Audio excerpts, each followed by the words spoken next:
Hello, and welcome to a new episode here for my podcast, which I haven't really given a specific name for. So I'm almost thinking if I should maybe title the podcast itself some kind of a name. Not quite sure what, though. So what I go by YouTube and all is the Arcade Amigo, but I don't know if I should maybe give like a little sub name to this podcast at all, because honestly, I struggle a little bit with my introduction here on how I'm introducing myself and then also what I'm doing here and also maybe I'll think of a little something, I don't know, like a catchy little title or something. Or maybe I should just start talking and all. I'm not really too much for like fancy names or gimmicks or any kind of like a sales pitch or anything. I'm really just doing this just to talk about video games. But wanted to also try to do it in a way that sounds as natural as possible. But that is part of the point of this podcast here that I'm doing. So if you are chiming in new, basically what I do here is I just enjoy talking about video games. And so it's a very casual approach. I do right now, I'm going through the years in gaming and giving some insight on what happened throughout the years as far as video game related stuff goes. But it's done more in a way where my hope would be that if it'll feel like as if you're just talking to a friend and, just reminiscing about video games and all that. And eventually I'll start touching more on modern gaming stuff too also as I'm going along in the years. For this particular episode, it'll be for 1997. If you go back to the previous ones that I've done, I started from 1980 going forward. Reason I started in 1980 is just because that was the year I was born. And then also, I mean, there's definitely stuff that happened before 1980. It's just that I feel like 1980 was also kind of a year where video games really kind of started coming into their own, basically. Um, Again, granted, there was a lot of footwork that was done in the previous years and all that, right? And all, but also it's just as far back as I can go, where I feel like obviously I don't remember what happened in 1980, but where I have some experience with the games that came out from there and all that, as I started picking up video games and so forth. But that's the point of this podcast here. And so another thing that I'll do is I have a little kind of like a little segment that I do where I just been calling it Relay of Gaming, where I select three games at random from a list of games that I have going on an Excel sheet and just pick three games, talk about them and all. And then eventually I'll do like a YouTube shorts of those on my YouTube channel. And then throughout the week also I'll select more games and all and just do like a little mini review of the games, or also I will, if it's a game that I've played, and I'll give it a rating too also. And if it's a game that I haven't played, then I'll just kind of note it like in the backlog and then just sort of rate it like my uh, possibility of me playing that game at some point. Obviously, I'll never get to play all the games in my backlog, but it's just more for fun and all that. And really, kind of the reason I'm doing it, that even if I never get to the game, at least I got to talk a little bit about it and all, because I'll do like very quick research and write a quick little script for it and all. And so that's just been kind of fun for me to say, like, even if I never get to that game, yeah, it's kind of cool to learn a little bit about it, right? And I have a little visual representation of what that game is all about. But that's basically what I've been doing here. And also, so again, I do this where I select the three games, talk about them, and then I do touch a little bit about modern gaming stuff. Sometimes new, sometimes more newer-ish games that I'm playing. Something that has to do a little bit more with modern time gaming. And then after that, I get into the meat of what the podcast is really all about. Which again, this one is for 1997. And then as I get, into the year that we're currently on, I'll start looking into doing other things like potentially retrospectives on games or series or certain companies like, video game companies and so forth, right? So have plenty of ideas. And so that way I'm giving myself a lot of thought on what I could discuss here. But really, when it comes down to it, I just like discussing video games. It's sort of like I don't know, kind of it's like my foundation in a way that sort of keeps me grounded in this kind of weird, insane world we all live in. But let's get into it here. And so, actually, a little bit of a heads up. So, this episode, it might be broken up a little bit, and then the quality of my voice might change. As right now, I'm using a microphone, which is pretty good quality, but I'm probably going to split up this podcast when I, overall, because normally what I do is on a Sunday morning, I just record everything all in one shot. But this one, well, I have a few things going on, and, I'll be out of town this weekend too also. So I may record some of it while I'm on the road, and so I'll be using a different kind of microphone. And then, you might hear some noise in the background and all as I'm driving. So just a heads up and all that, right? And then eventually, once I get everything together, I'll piece it together and upload it all as one. But just a heads up if you feel like, or like if you hear like there's a difference in audio quality and all. But I'll try to keep it as good as possible here. And but let's get going on this here. So we're gonna do for the Roulette of Gaming, and so let's see what we got for this coming week. So I already have the games that picked out for finishing off this week. So the 3 games that I'll pick for in this segment right here, I'll upload them on my YouTube Shorts starting early next week. But yeah, let's get cracking here. So starting with the first one.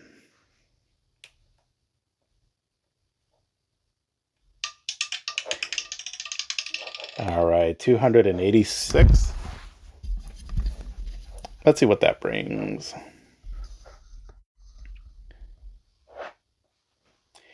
That is, Darius Twin. Okay. And let's see. Okay, going for the next one.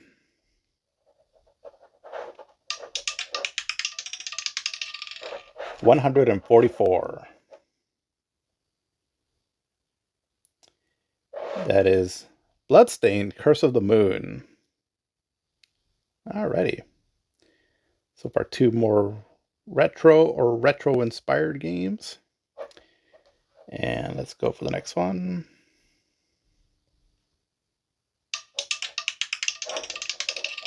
$1,500 even.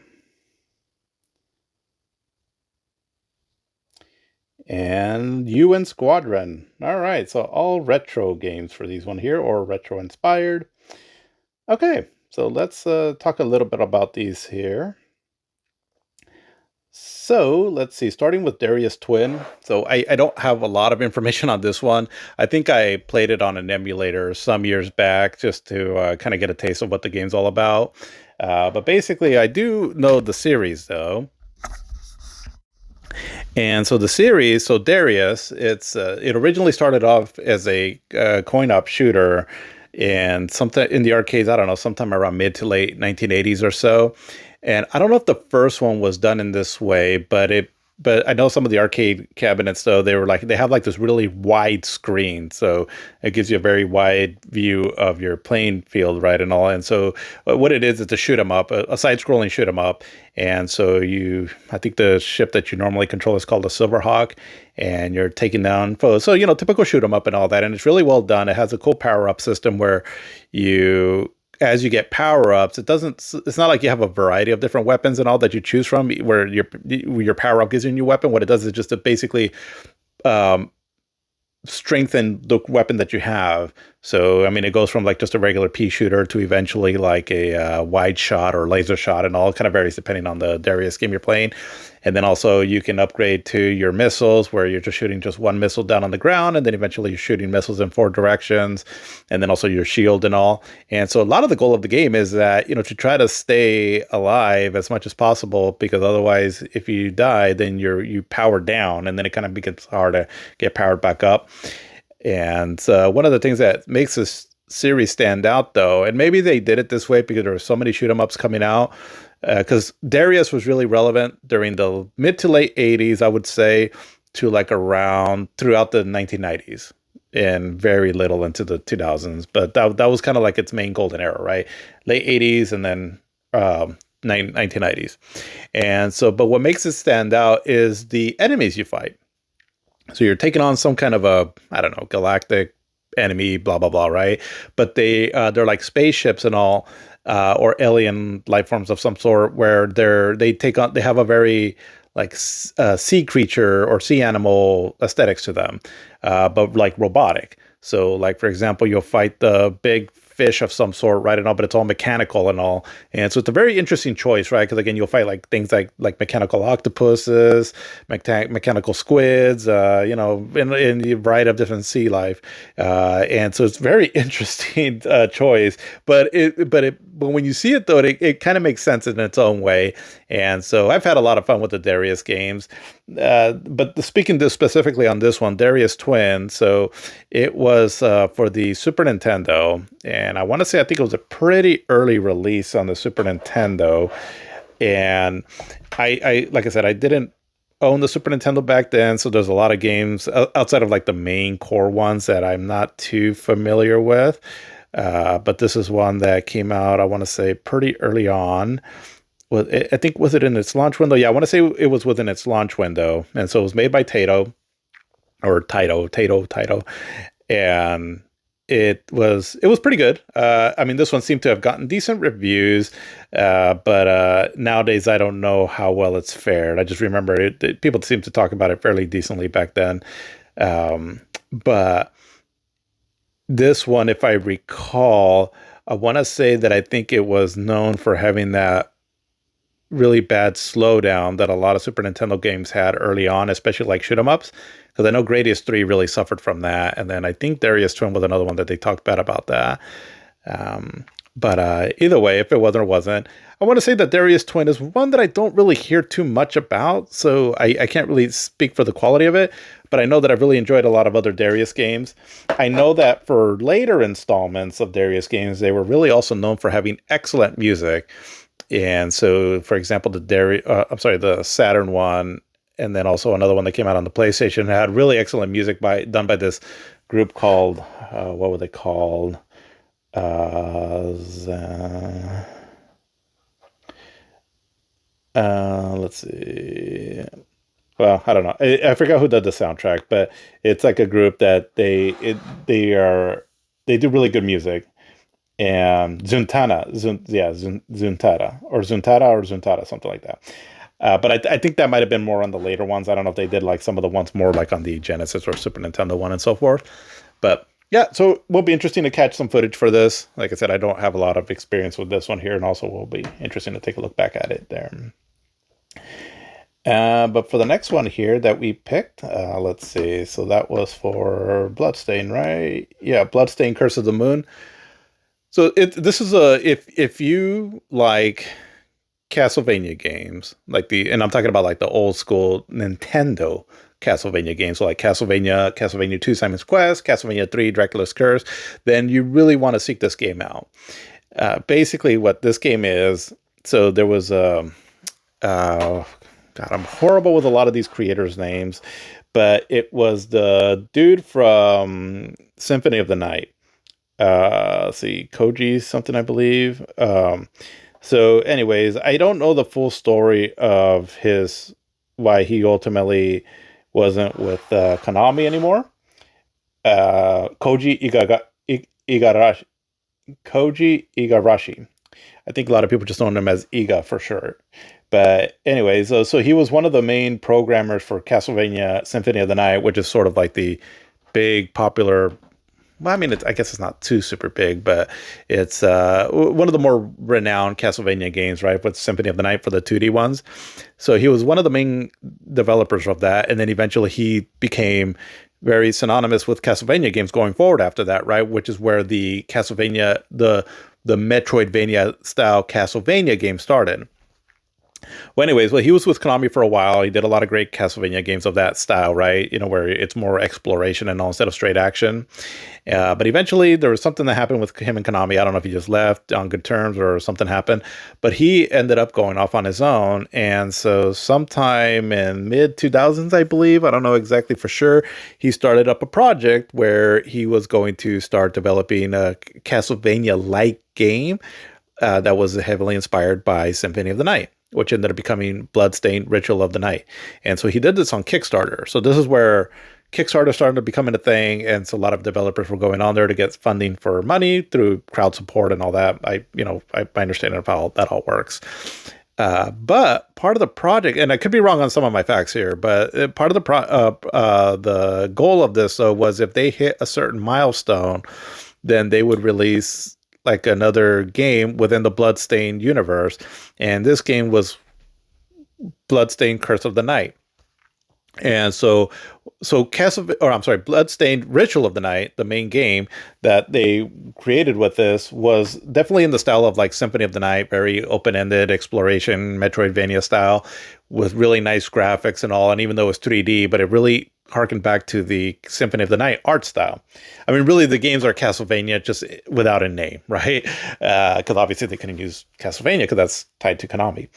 But the Bloodstained Curse of the Night, so the one that I'm talking about here, this one was done again, right, in the style of like the old, or I'm sorry, not Curse of the Night, Curse of the Moon is what it's called.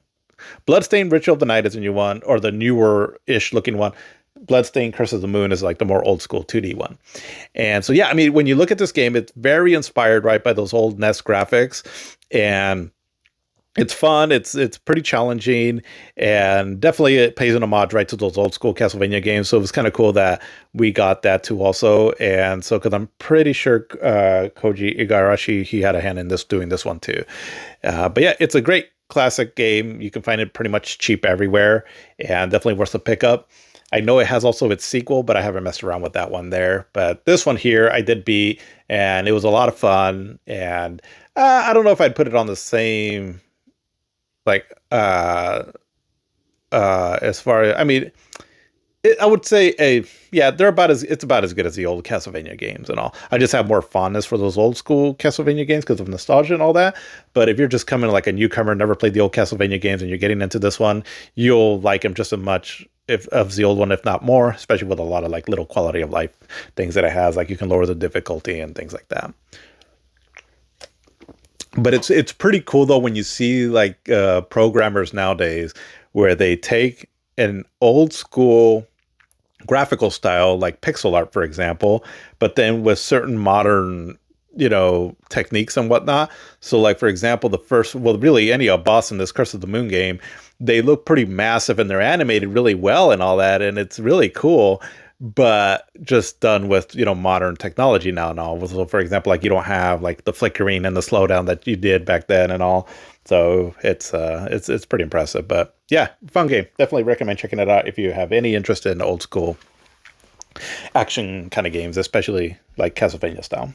Cool little retro sounding soundtrack too also in it. It's the songs of the first level is so damn catchy. I just I remember when I first played it and I heard the little soundtrack, right, that sounds very much like a NES soundtrack. I was like, oh, I'm into this all the way. So it was pretty cool.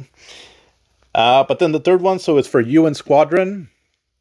So this game, I don't have a whole lot of info on it other than, I mean, it was a shoot 'em up and it came out in the arcades.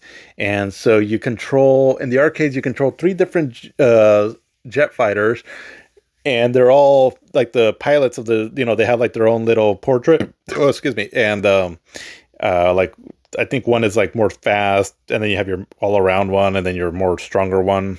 And the character designs and all very anime inspired, and also it almost feels like something from like Macross, the anime from Japan, but more like in a modernish sort of setting, right? And all, like you're not driving like or riding like spaceships or anything like that. It's just like a regular, like, I don't know if they're actual real ships, but like a F-14 Tomcat, for example, right? And but yeah, it's a cool shoot 'em up. I remember what I do remember of this one is I really like the concept of it and playing it in the arcades. I just don't remember a whole lot of it. And it was interesting also because unlike most shooters where if you get hit once, you die, this one you have a life bar. And another thing that I liked about it too, because when I played it, I had already been a big fan of Forgotten Worlds, also from Capcom, because UN Squadron developed Capcom, or was developed by Capcom also. But in this one, so you have the life bar, and then also you can upgrade your weapons. And I just thought that was a cool concept, right? And all, because you're collecting money, I believe, throughout the stage. The more money you get, the more power-ups you can get and all that. So I thought that was kind of cool. For me back then, it kind of gave it a little bit of an RPG-ish element to it and all that I thought was pretty cool. But I thought I was impressed with it in the arcades. I thought the graphics were really nice looking. The sprite work was really cool. Really colorful, detailed graphics and all. And some of the bosses were pretty cool and all. So UN Squadron ended up being, again, I don't recall if it was a Super Nintendo launch title, but it was within the launch window. So kind of interesting that I got this and Darius Twin, right? Because they came out roughly around the same time. and on the Super Nintendo. And it, from what I understand of the Super Nintendo, it is a bit of a downgrade. Like, I believe, I could be wrong on this, but I think because in the arcade you can pick three characters, and it was a two-player game. I don't know if the Super Nintendo one had the two-player, or maybe it's missing one of the characters. I'll find out later on when I try to capture footage for it. But it's I like the concept to it and all that, and it's actually a shooter that I've always wanted to get into more. I just haven't really got around to playing it. And but what I understand, the Super Nintendo is a decent port of the arcade for what it is. I think it might be plagued by some of that Super Nintendo slowdown in its early years, but yeah, but that's mainly what I got on it. But I just remember it was a fairly popular shooter in the arcades, and an early, fairly popular launch title too for the Super Nintendo. But yep, that's what I got there for like games for the Role of Gaming there. So again, I'll upload the quick little videos on those on the YouTube Shorts thing. But talking a little bit about modern gaming news, so I have a few things here to discuss. And so this is actually a pretty good week for gaming. We had a lot of like cool stuff that came out, specifically for the Switch too. Now, how good of news it is, I guess it just kind of depends on your likeness for some of the stuff that came out, right? But if anything, it was a busy week for the Switch too, specifically. And but just gaming in general also. So one of the things that I personally really enjoyed of what happened this week is, I mean, I've complained a little bit about like remakes, remasters, and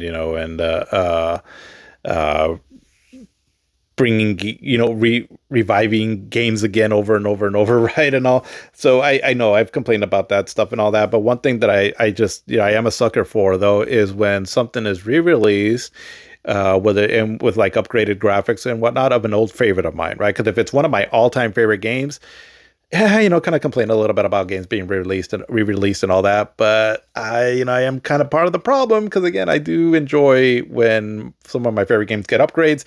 So what I'm talking about here is for Red Dead Redemption. Red Dead Redemption, I have a lot of bias for this game just because it's one of my absolute favorite games of all time. It just the whole it gave me, I mean, not the same kind of story, but it gave me the same love of like a movie that I really enjoyed called Unforgiven.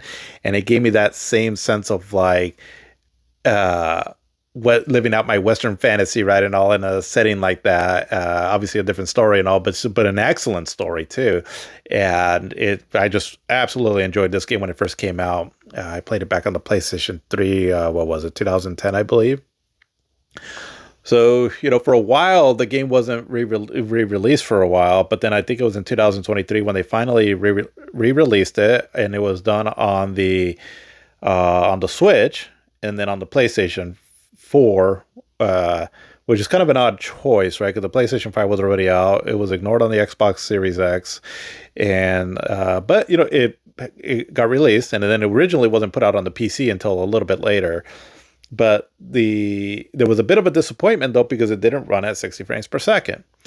Now, for me, 60 frames per second, it's not just about that it looks nicer. I mean, I am a fan of 60 frames per second, right? Ever since I played Virtua Fighter 2 back on the Saturn, way back in the day, it just was something that I just enjoy seeing, right? For me, it is so pleasing to the eye. Anything from 60 frames and up, so pleasing to the eye. But it also improves the gameplay because it makes things feel smoother, more precise, more like your reaction time is better and all that. At least that's what it feels. And so with Red Dead Redemption, it was always a game that I wanted to see run at 60 frames per second. So I got it on the Switch when it got released, 2 years ago. And I mean, I wasn't expecting it to run at 60 on the Switch, but it would have been nice. But I was like, I don't know if the Switch could handle that. But it was the port that it got on the Switch was still really good. Then eventually there was a PlayStation 4 one, and then that one got a 60 frames per second patch. But Red Dead Redemption is a game that I would love to have where I can play it on the big screen and then play it portably. And it ended up coming out for PC, right? And all what you can play on the Steam Deck and all that. And I'm sure it runs. I would assume it runs okay there. I'm not sure, but I hadn't really gotten around to getting that. And I was like, I already have it on the Switch. I don't know if I want to buy it again. And so thankfully there was so Red Dead Redemption got like another release, I guess you can say. This time coming out on the PlayStation 5, like an official PlayStation 5 release, also on the Xbox, and then on Netflix and Android, I believe, of all things, which interesting, but cool, I guess. But it also got an upgrade patch or there's like a Switch 2 version of Red Dead Redemption, and sure enough, it runs at 60 frames per second with HDR support and all that. I got to mess around with it a little bit, and yeah, it runs really great, looks great. So I'm so happy that I finally have a version that I can play again on the TV and portable too. Because that'd be a fun game to play portably, right? And all you're just kind of messing around in the old Wild West, and you have it on the go. Yeah, so I absolutely love that. I'm glad this version now exists. And so now, where's Red Dead Redemption 2 at 60 frames per second? Because that'd be pretty sweet.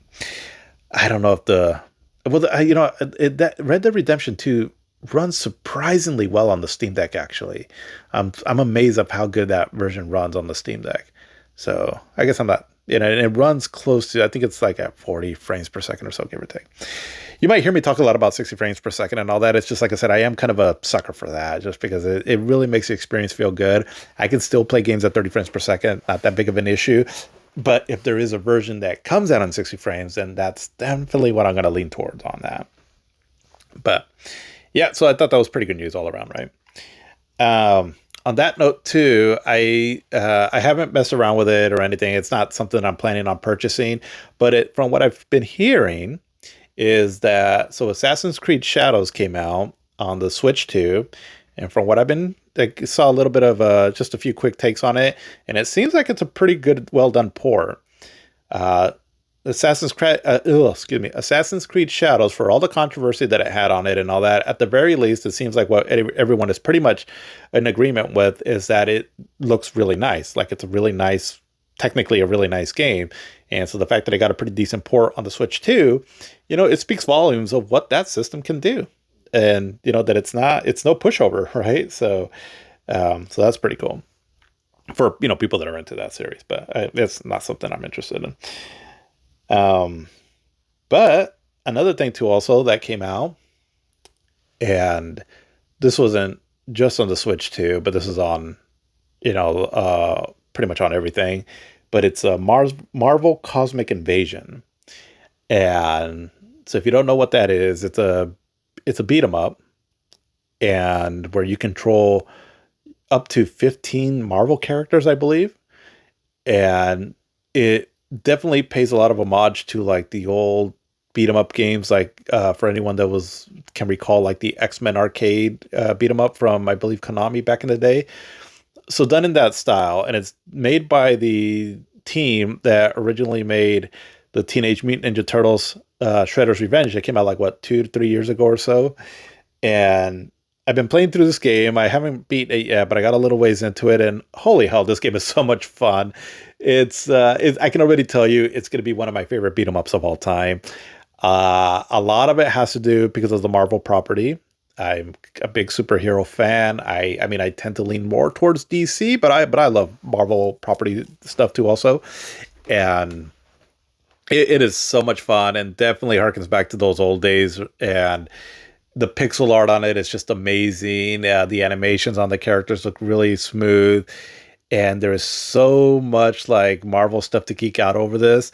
So basically, you control a variety of different heroes as Annihilus, one of the Marvel's really big bad villains, like in the cosmic universe of Marvel, is basically trying to destroy the world, from what I gather, right? And so you're going through a variety of different stages, right? And all as you're stopping his army and all that. And in each stage is, so far, again, I've only gotten a little ways into it, but each stage is kind of themed after like a major set piece for a Marvel comic of some sort or story.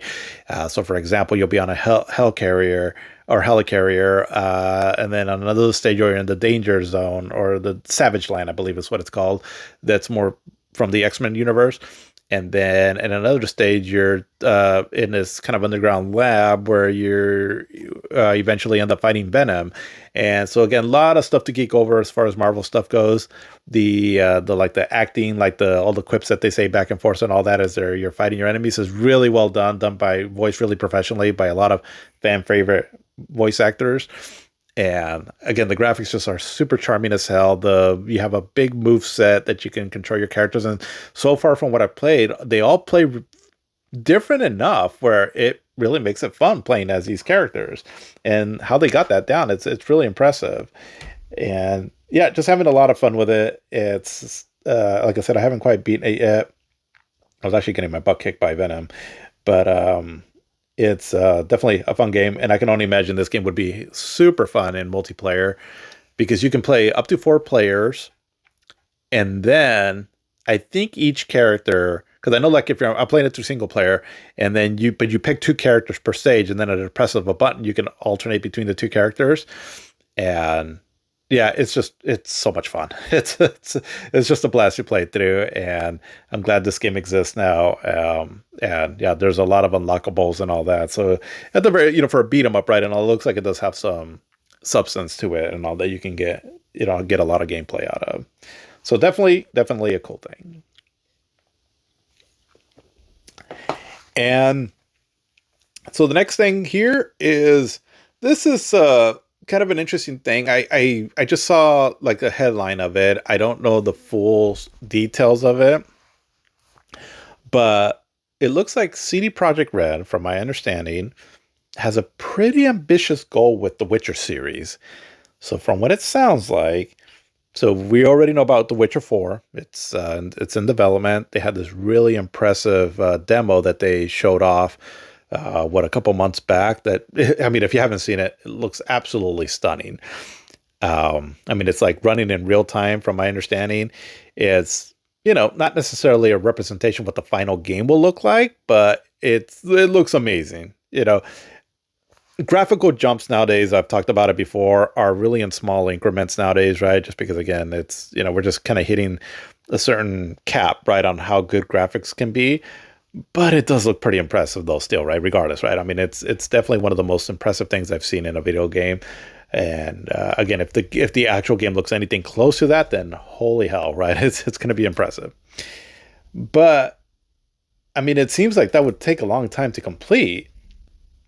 So supposedly they're planning on releasing The Witcher 4, Witcher 5, and Witcher 6 all by 2031, which is what, 5-6 years from now. I mean, that's a pretty lofty goal. I don't know if that's something that they would be able to pull off. And I want to look into that story more. Like I said, I saw a few videos or like few video thumbnails of it, and also seems like it was like an actual announcement or at least at the very least a very credible leak that I saw on this. That at least it got people talking. So just thought I'd make a mention of it here. Like I said, it's definitely another story I want to dive into a little bit more to see how much validity there is to that. But I mean, it'd be cool if they can pull it off, but that seems like a pretty big goal though, to try to achieve. So we'll see. We'll see more on that, right? If that ends up happening. And so the next thing I wanted to talk about here is, so we talked last episode about Final Fantasy IX and that if it might be a thing, and hopefully so. I mean, that'd be really cool if it was.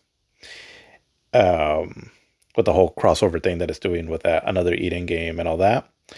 Well, there's another game that could be potentially something could be in the works. So it's another game that hit its anniversary this year. So Final Fantasy IX, its 25th anniversary this year. This game I'm going to talk about here, this year was its 30th anniversary, and that's for Chrono Trigger. So Chrono Trigger across the board, one of the best games of all time. I'm sure a lot of people that like, at the very least, like RPG and all that, or anybody that understands like the history of video game and all that, can at the very least acknowledge how important and how beloved this game is. And so it was his 30th anniversary this year. There wasn't a whole lot that I know of that was really done for the game this year. It was I mean, I'm sure there was like some merchandise and all, probably a lot of the stuff more in Japan and all. But I think a lot of companies there's been a lot of rumors for a while now, right, that this game is getting some kind of a redo or remaster of some sort. But I think a lot of it has to do is because this game, it's not like it's the best selling game of all time and all that, though it sold okay, right, for its time. And it's just that the fandom behind this game and all that hold this game to a high esteem. There's a few games I can say that about, and this is one of them, right? Where it almost seems like people just they don't want to touch it anymore just because it was perfect as is, or they don't want to mess it up, potentially for fearing backlash, right? If they, if they don't do a good job on it. But but what happened though was, so my understanding of it is so Yuji Horii, so he's a creator of the Dragon Quest games, and he was also one of the creators of this game too, part of the all-star trio, right, of Hironobu Sakaguchi, Akira Toriyama, and then Yuji Horii, again from Dragon Quest. So what I heard happen was that he was at some convention of some sort and all, and so someone asked him about Chrono Trigger, if there's going to be a remake. And so he kind of started laughing and all and said something along the lines of, "Oh, don't ask me that. Please don't ask me that. I get in trouble on this. I always get in trouble for it," and so forth, right? Okay, so if you don't know much about anything as far as like Yuji Horii or things that happen behind the scene and all, that might not seem like a big deal. But what adds a little bit more validity that there might be a Chrono Trigger remake of some sort or remaster of some sort is that he's been known to let things slip a lot. So, for example, like the recent Dragon Quest remakes that we got, he let it slip a few years back or so, saying something like, kind of in the same thing, right? Someone asked him a question and all that, and he let it slip, and he's like, "Oh God, I shouldn't have said that," or something along the lines of that, right? So it sounds like he has some loose lips, right, and all for revealing things that he probably shouldn't have. And so it looks like that's what happened with this one here. And so, again, take it for what you will, right? But looks like that's how he responded.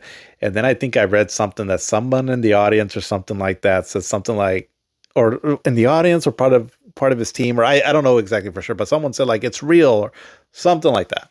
So take that for what you will, right, and all. But it seems like potentially there might be something going on. Now, these rumors again and all, if for anybody that does follow like the rumor mill and all that, video games coming out and all, this is kind of tiring news, right? We've been hearing it for a long time and all that, Chrono Trigger and Final Fantasy VII, they're those two specifically, right, have been rumored to hell as far as that if they're coming out with a re-release. So it could be just that for sure. But it seems like, as far as like if there's any kind of like credible information out there and all, or something really indicating that we could be going in that direction, these things that have recently happened with for both these games are about as real as it gets, right? And all, as far as if it's potentially out there outside of an official announcement. So I'm not going to get my hopes up too much, but we'll see. Realistically, what would we want in a Chrono Trigger remake or remaster or whatever, right? I mean, for me personally, I would just be happy if they just re-released it on modern consoles. More or less, I mean, I guess kind of like what they did on Steam, give it widescreen support, clean up the font and all that, but keep like the pixel kind of font and all, not like the ones they did on Android and all. And maybe give you like an option of orchestrated music, and then they just keep the classical soundtrack or, the regular Super Nintendo soundtrack, and maybe add a few little like dungeons or whatever, right? And that's it. Right. Just keep it like that. I'd be happy enough with that. Right. I'd be very happy with that, actually. If they do choose to go into like a remake route of some sort, then do it like in the Dragon Quest styles, like Dragon Quest 1, 2, and 3, the ones that came out recently. Because those are beautiful looking games, and they definitely keep the spirit of the old games alive. And, and they added like few new elements to them and all, like story bits and all. Like I'm going through the first one, and I'm surprised actually like how much new story they've added to it. Granted, the first one didn't have a whole lot of story to, I don't know, but it's been kind of cool, right? Replaying it that way, and I was like, oh, okay, it has a little, like the little ragtag team and all that's kind of you interact with, throughout the game and all. So something along the lines of that would be cool, because Chrono Trigger in that HD 2D art style would look gorgeous if they do it right, and it seems like to be a good fit. And like Akira Toriyama's characters in the Dragon Quest games look really nice, in their pixelated kind of art style. And so I can imagine like Chrono Trigger's characters, right, and all that have the same style and all looking really nice too, also in that HD 2D style. So those would be my two preferences right there. I don't think that they would do like a full blown like 3D remake or so. I mean, I definitely don't see them doing something like that for like in the like what they did for Final Fantasy VII. That's a big budget game and all that, and I don't think that they would do that. I mean, the only other thing I could see them maybe doing is like something like what they did with the Secret of Mana game, or Trials of Mana, whichever one got that like 3D remake. I mean, maybe something like that, but I don't know if they would do that though. But whatever the case is, it seems like it's potentially going to happen. And if it does, I'll be excited, to hear what the announcement is. I feel like they wouldn't mess this up, but who knows? And so last thing I wanted to talk about here for modern gaming stuff is Metroid Prime 4 Beyond. Because holy hell, was there a lot of discourse on this game this week. And, Metroid Prime 4. I'm going to talk about what I was hoping for the game, what I feel about the game and all that. And then I'll go into what, the stuff that's been going on around this game has been. So Metroid Prime 4 is Metroid Prime is one of my favorite games of all time. It's an amazing game how they took this basically Super Metroid but put it into a 3D world and seeing it through the eyes of Samus and all that. And when it came out back on the GameCube in 2002, was very mind-blowing, very revolutionary. It felt like the game was years beyond, right, from when it came out. It truly felt like something from the future. It had the GameCube cooking. The Retro Studios, what they were able to do on this first outing was just absolutely amazing. It's a generational game for me. One of the highest rated games on Metacritic, so apparently a lot of other people thought that too. So the game was amazing, right? Metroid is a series that is usually very highly rated. It's kind of a critical darling where most of the entries that have come out generally tend to get rated pretty highly, and they usually become big hits and all amongst the fandom. And the fandom is very vocal and strong opinionated about the series. In reality, though, it's not been that big of a seller though for Nintendo, for as good as the games are and all that. And it just never is. I think Metroid Dread that came out a few years ago, that's been the highest selling one at about 3 million, which is not bad, and all, but it's just never been like a huge seller for Nintendo. Because in the Metroid universe, so you have the 2D games and then the 3D games, more specifically the Prime games, and then some spin-offs and remakes that have come out too. So it's never been a big seller for Nintendo for whatever reason. I don't know. It's not like a super mature game, but it's definitely different though, right? Than like your typical Nintendo Mario games and so forth. Because even like Zelda games have a certain appeal to the casuals, right? And all that. I think that's part of the reason why it's so successful outside of the quality of the games that I don't think Metroid has. Because Metroid has been very successful, right, with a lot of its entries and all. I just don't think that it's quite as appealing to the casuals as like Zelda is. So again, if I'm talking about Metroid Prime back in 2002, an absolutely revolutionary title, still holds up as one of my favorite games of all time. The remaster that came out for it recently just only amplified that even more. It's a great remaster of it. And a lot of the, Super Metroid is also up there with one of my favorite games of all time. So many of the games, Metroid Dread was amazing too also. And so Metroid has a certain pedigree about it, that these games are revolutionary. They can be one of those generation kind of games and all that. So Metroid Prime, so the Metroid Prime series, again, the 3D series, so the last one was Metroid Prime 3 Corruption in 2007, I believe. So because I've been hearing it, so it's been about 18 years. Yeah, that makes sense. 18 years since the last one came out. And so it's been a while, right? Now, since 2007, a lot has changed as far as gaming design, players' expectation, the Metroid name itself, what Nintendo fans nowadays like and all. Because Nintendo fans of old, I mean, Metroid was one of the first games on the original Nintendo that made that platform popular, right? So there was, for me, Nintendo is the three pillars of Mario, Zelda, and Metroid. If I can get a good game in each of those series there per Nintendo generation, then I'm set, right, with wanting to own that system. And so I think that Metroid was kind of a something that, even though it wasn't a big seller, right, but for hardcore Nintendo fans, I think that that was a game that we would expect to be good and something that was in demand. Going from, again, because Metroid sets up standard, and then to an extent Metroid 2, and then Super Metroid on the Super Nintendo. And then when we got Metroid Prime on the GameCube, it was like, okay, Metroid is it. And so then eventually Metroid Prime 2, and then Metroid Prime 3 on the Wii, and then the Metroid Prime trilogy on the Wii also. But that was in 2007 when the last one came out. Because again, there's been like few little spin-offs like the Metroid Other M, which was kind of lame. And then also the Federation Force, which was, I've never played it, but again, not what players were expecting. So there was 18 years, right, where there wasn't a whole lot of Metroid there. There was Metroid Dread, and it sold pretty well. But again, it's not that big of a seller, right, overall. So I think what happened with this one, because basically what I'm sorry, let me back up.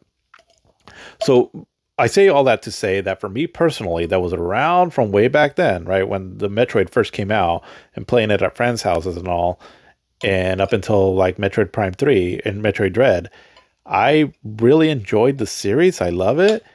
When Metroid Prime 4 was announced back in 2018, I was excited. But I don't know. Something about it though that I wasn't like super super hyped for it, and I think a part of me just kind of thought it almost seemed like it should have just ended with the Prime series, anyways, was part 3. And I don't know, maybe go in a different direction. I mean, obviously 2D and all, or even 3D, but just I don't know. That was just my thought, right? Like maybe go in a different direction. But I didn't even know what to expect, right, when they announced Metroid Prime 4. But I'm just saying that I wasn't like really really thrilled by it. I don't know, and I can't really point my finger as to why. Well, the game kept getting delayed and delayed and delayed, and was originally started with Bandai Namco, and then went over to Retro Studios again, right? The original developers of the Prime series, and so then it just kept getting delayed, or not so much delayed. There was just no information out there on it until an year and a half ago or so when they finally showed it off. And when they showed it off, I was like, "Oh wow, oh okay, here we go, right? Here's the Metroid game." And I was like, "Okay, that looks pretty cool. It looks pretty cool." And oh, cool. And then eventually, it's going to come out on the Switch too, and all that. I was like, "Okay, cool." But it wasn't like I don't know. I can't really say why. It just wasn't. I wasn't super hyped for it. And then when they started releasing the trailers about the whole desert section, the bike and all, I was like, "Oh, okay. I mean, that looks a little old school, but." We'll see. And then the whole controversy that came out a few weeks ago, right? And all with the Miles character and all the NPCs and all that it seemed like you were going to interact with and all. So all of that, I'm not going to say that it threw off my excitement for the game, but it was something that, again, I wasn't already super hyped for the game, and then all of that and all, I was like, oh, okay, cool. Now, ultimately, I was still going to want to buy it and check it out because I am still a big fan of Metroid series as a whole. Well, the reviews started coming out, and it wasn't getting horrible reviews, but it ended up like, I think right now it's at an 80% on Metacritic, I believe. And so I was like, okay, well, that's definitely lower than what it, than what I think people were expecting. And so basically it seems like a lot of people, some of the reviews that I saw where people really liked it, but then other people did not really care for this game that much. And so it was a little disheartening overall. I mean, ultimately, at the end of the day, a review is just a review. You enjoy what you enjoy, right? But I think it's just from like, I come from it more of the sentiment of, is Metroid finally dying? Is nobody really interested in this anymore? Nintendo's probably doing a lot of this because they want this to be a big seller, because I couldn't imagine the money that they put into it being the release of the game being prolonged so long, right? And all, when they went with one developer and then they're going with another one. And so it's interesting because from what it sounds like, things that people are complaining about is that it has certain elements about the game that seem outdated. And so when you go back to the original Metroid Prime back in 2002, it felt ahead of its time. Nowadays, it seems like Metroid Prime 4 Beyond seems like it's a product of its time. Because again, the concept of the game started back in 2018, and that doesn't seem like that long ago, but video games have changed a lot and all, and also players' expectations and whatnot. And so it seems like that's been part of the main criticism of this game is that it has certain elements to it that feel either outdated or kind of annoying. Um, I'm going to talk more about this game a little bit later. I plan to do like a separate podcast for Metroid itself. So I wanted to talk about it more about the series, go over like my top 10 favorite games in the series, and then my opinions more on Metroid Prime 4 so far, because I did get the game. I played it for just about an hour last night. And my first impressions, well, like I said, I'm going to talk more about it later because I want to try to play it a little bit more today before I get into it more. But my first impression is that I really enjoy it. I really, really enjoy it. The gameplay is classic Metroid gameplay, which I love and kind of what I was hoping for. And the atmosphere, the setting, and all that, I really enjoy it. The graphics look amazing, right? And almost like I got a little teary almost when watching the first little intro where Samus comes down into that base that's under attack and all, and just seeing the really high fidelity graphics. I mean, I've seen better graphics, but not by that much. And the fact that it's coming from a Nintendo system and an old Nintendo property, like something like Metroid and all, and seeing it just really high detailed, high fidelity graphics and all in 4K, and all that, I was like, wow, this is stunning, and all. And sometimes I just take myself back and all when I play a game from an old franchise and all that's still going strong this day. And I just like, look how far we've come. It really hit me in those first 20 minutes of playing the game, right? I was like, this is amazing, right? This is cool. And then I got into more of a quieter moment and all. And like I said, I'll talk more about it, right? And all later. But up to the point where I'm at, I'm really impressed with it. I understand, though, that a little bit later from where I'm at right now is where some of the more annoying elements come in. And I've already come across one of them with the Miles character. I am not too annoyed by it right now on that character there. Like I said, I think because I had kind of low expectations coming into this game. And, for me, I do prefer my Metroids to be more isolated and all that. But, at the same time, we're how many games deep into the Metroid series. And so I'm okay if they try to mix it up a little bit. So we'll see where it goes as far as my opinion on it. But I absolutely do understand all the negative discourse that has come out from it. And like I said, I'm not too far off from where I understand that a lot of the complaints that people had is where they start kind of rearing their ugly head. So we'll see how much my opinion changes and all that. But just 1 hour into it, I'm really liking it. But hopefully I'll have more thoughts on it here later. But yeah, so that's what I got here though for modern gaming stuff. And so for, like I said, right, and all this is going to be mixed up a little bit with some of the stuff that as I'm talking through this podcast here and all, as I'll probably be recording the rest a little bit later, maybe when I'm in the car and all, so we'll see how this goes. But let's start talking here about the year of 1997 in video games. So this is going to go over some overall information on the year as a whole. But so 1997 saw many sequels and prequels in video games, such as Final Fantasy VII, Castlevania Symphony of the Night, GoldenEye 007, Star Fox 64, Crash Bandicoot 2, Cortex Strikes Back, Quake 2, Mega Man Legends, Riven, Tomb Raider 2, Dark Rift, Tekken 3, and Virtua Striker 2, along with new such games as Oddworld, Abe's Odyssey, Gran Turismo, Diablo, Grand Theft Auto, Fallout, and Postal. Sony's PlayStation was the year's best-selling video game console worldwide for the second year in a row, while also being the annual best-selling console in Japan for the first time, overtaking the Game Boy and Sega Saturn. So again, the Sega Saturn was doing pretty decently in Japan. The year's best-selling home video game worldwide was Squaresoft's Final Fantasy VII for the PlayStation, and we'll have more on that later. While the year's highest-grossing arcade games in Japan were Sega's Virtua Fighter 3 and Print Club 2. Oh, let's see here. So it looks like this continued this year. Well, it looks like, unfortunately, so a few things that came out this year. So it looks like on March 1st, so it looks like the Nintendo 64 came out for the European and Australian markets. On April 25th, the dual analog controller came out in Japan for the PlayStation. September 12th, looks like some kind of a portable system called the Game.com came out. Kind of curious what that is. Looks like a portable system. It's got a D-pad, four face buttons. It's kind of a silver color. Looks like it has a speaker and some kind of a portable device that has a screen in the middle. I have to look that up, what that is. But on October 20th, so there was a new style Super Nintendo that came out for the North American market. And then in November 20th is when looks like there was a DualShock controller. Oh, so in April 25th was the dual analog controller that came out. And then in November 20th, it was the DualShock controller that came out in Japan.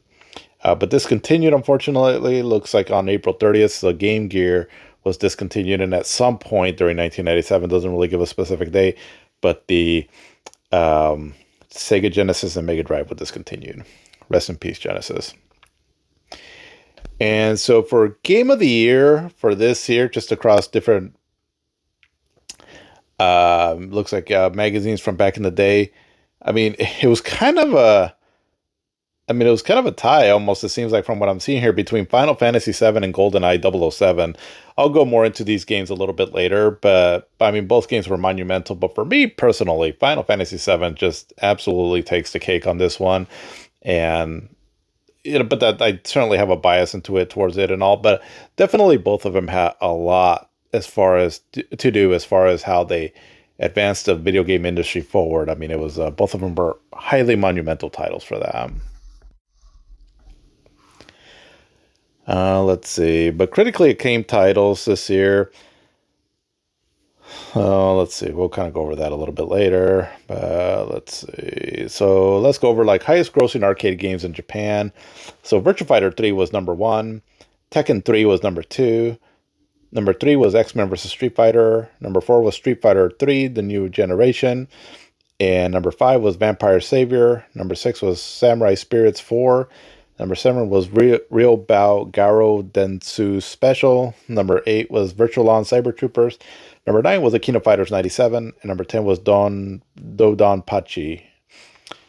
Let's see. But the the best-selling video game console. So number 1 was Sony PlayStation, with 17,200,000 sold up to this point already. The number 2 was the Nintendo Game Boy, was 10,370,000. Number 3 was a Nintendo 64 with 9,420,000. And number 4 was the Super Nintendo with 2,040,000. Number 5 was, the Sega Saturn with 1,800,000.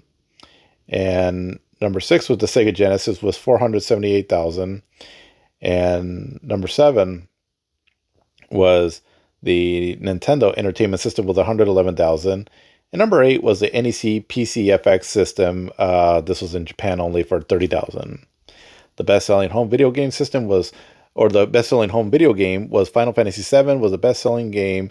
It sold more than 6 million copies worldwide in 1998, becoming the best-selling PlayStation game up until then. The following games were the top-selling video games of 1997 in Japan. Here for so for right now I'll do let's see. So in Japan, looks like it was let me see actually. Okay, so this one kind of covers for both Japan and United States. But number 1 was Final Fantasy VII. And so a lot of those sales came from Japan at the time, because in Japan it sold 3,447,500. And in United States, which came out later in the year, because in Japan it came out in January 31st. In United States, I believe in September 9th of this year, 1997. And so combined, it was 4,947,500.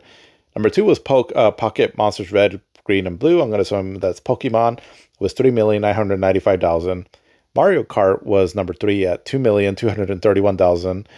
Number 4 was Star Fox 64 with 1,873,000. Number 5 was Super Mario 64 with 1,861,000. And number 6 was Diddy Kong Racing with 1,717,000. And number 7 was Derby Stallion. Looks like this was just from Japan for 1,581,000. And number 8 was Mina No Golf, which is basically everybody's golf in the play with the for the PlayStation, which was sold for 1,327,000.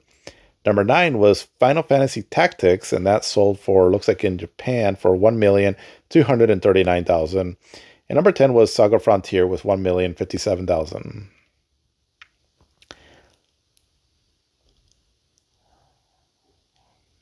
Very interesting. So just to go over some of the events here that happened during this year. So it looks like on March 6th, Sega opens Sega World Sydney in Australia. It is the second Sega World Park to open outside of Japan, with the first opening as part of the London Trocadero of the previous year.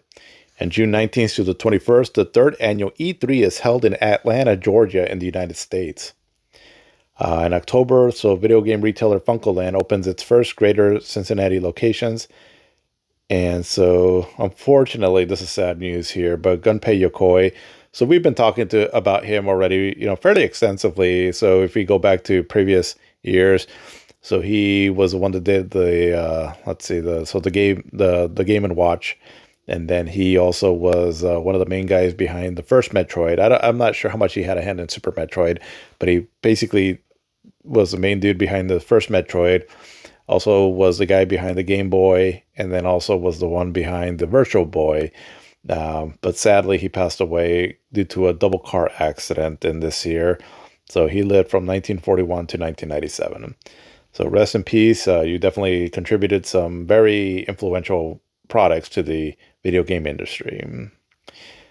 But in November, so Interactive Entertainment Merchants Association launched. Not sure quite what that is, but it's IEMA for short.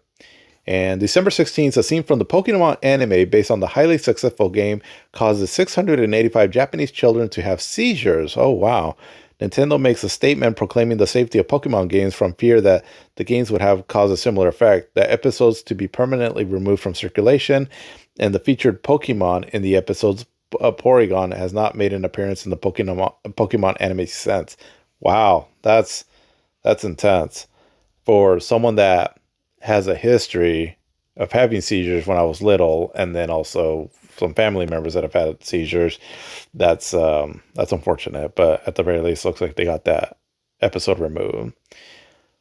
But TSR Inc., the owner of Dungeons and Dragons, the tabletop role-playing game, was acquired by Wizards of the West Coast.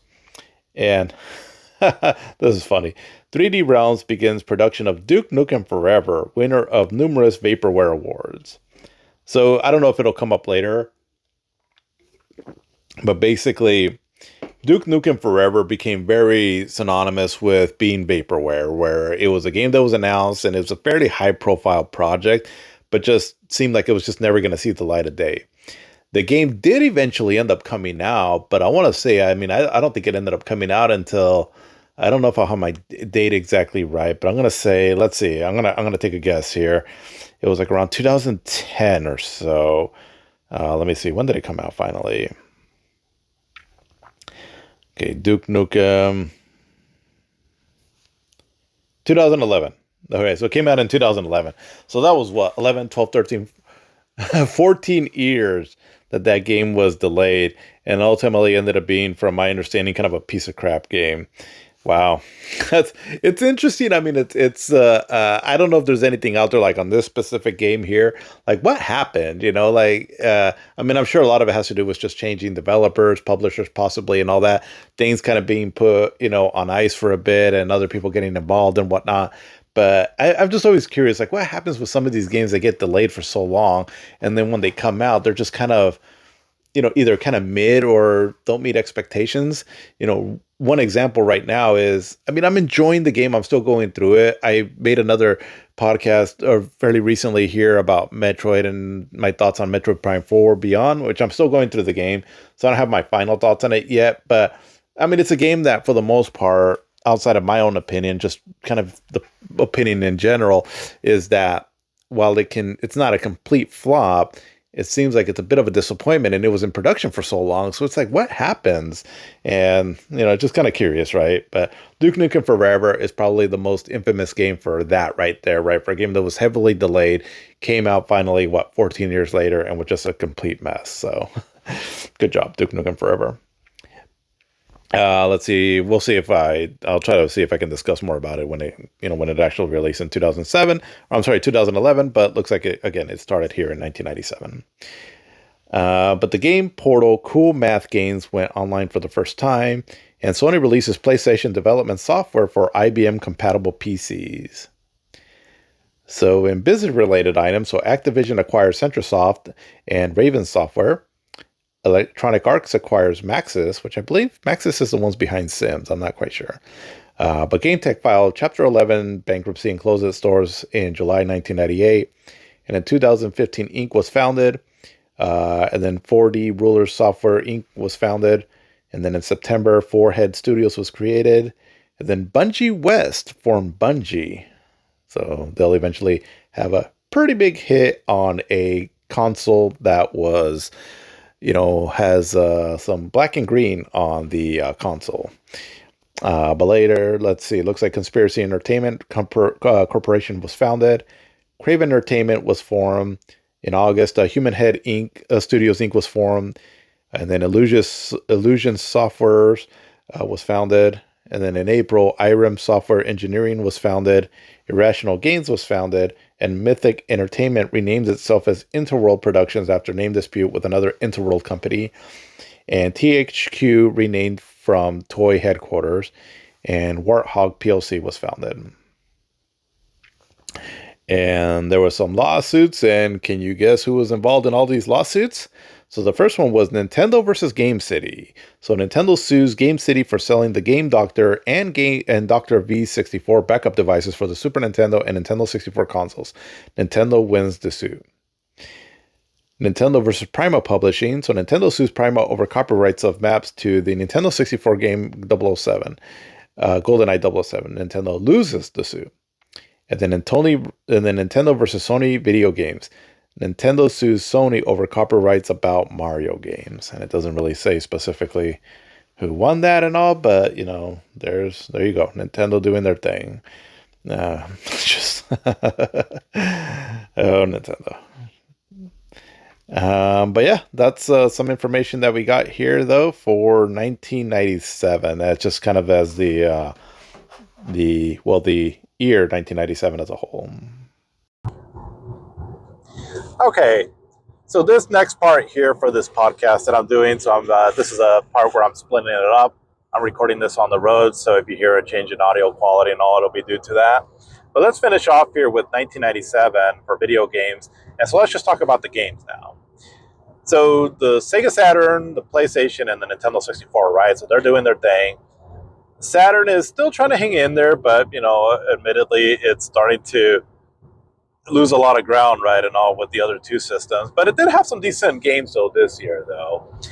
So we had Sonic R, which it's a Sonic game. I mean, it was about as close as we got, like, to an original Sonic game on the Sega Saturn.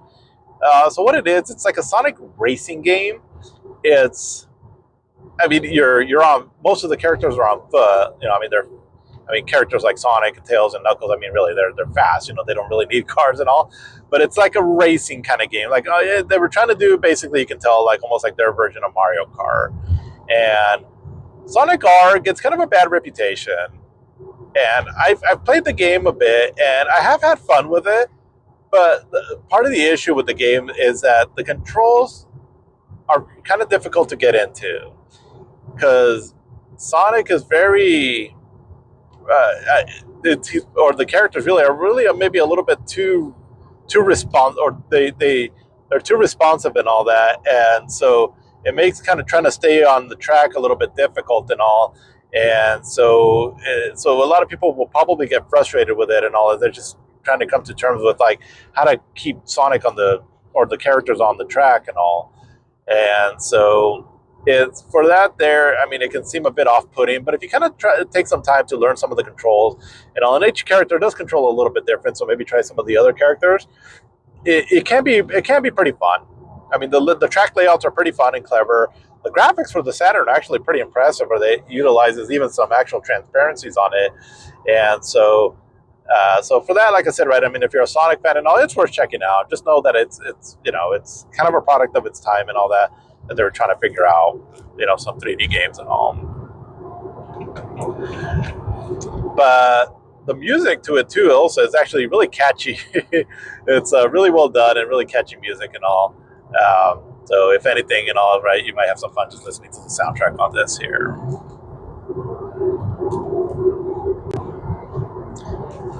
Let's see. But something else that came out on the Saturn too also was Fighters Mega Mix.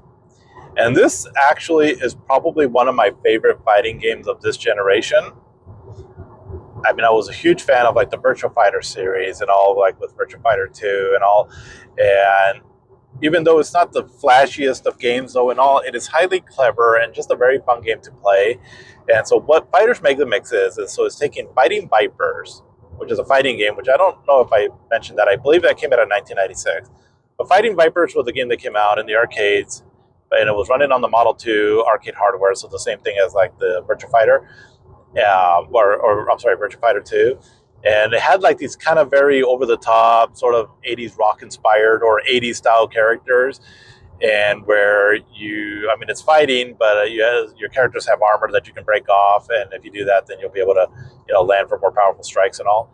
But then it's a crossing over with the Virtua Fighter characters. And so the way it blends both together, it's actually pretty cool because you can choose some options where if you're preferring to play more in a Virtua Fighter sense, or if you're planning to play more like in a Fighting Vipers kind of style. And so, it has a pretty immense roster, right, and all the fighters from both games, and then it has a lot of like tons of unlockable characters, everything from like character from Virtual Cop to the Daytona USA car. So it's definitely not a fighting game that takes itself seriously, but it's loads of fun to play. And I mean, the graphics, while not quite as good as say like Virtua Fighter 2, it's still pretty good for for being on the Saturn. But the play mechanics and all is what really makes this game really fun, as you're again taking the fighting styles of two different fighting games. And so just makes it a blast to play through, tons of unlockables and all that, which is something that Namco had done really well with a lot of the games on on the PlayStation, where it wasn't just like a straight arcade port. And so Sega kind of got it right with this run, right? And I was like, it's giving you an incentive to continue playing and to own a home version, even though, as far as I know, I don't think this game came out in the arcades. So definitely one of the best fighting games on the Sega Saturn, a very unique game to the Sega Saturn also, and something that I wish would be re-released again. But I gotta assume that probably somehow with the licensing and all of the game and all, I could think maybe that's part of the reason why it hasn't been re-released. And also, just again, the Saturn just wasn't that popular and all. But just again, that I would love to see it re-released somehow, or at least Sega revisit this concept here. That will get anything like that again. But it was there. It was certainly fun for when it came out here, and definitely a game that I put a lot of hours into on the Sega Saturn. But then also, I talked about this already last year, but so for Duke Nukem and Quake, so again, I believe they came out in the PC last year, and then the Saturn version, I believe they came out this year.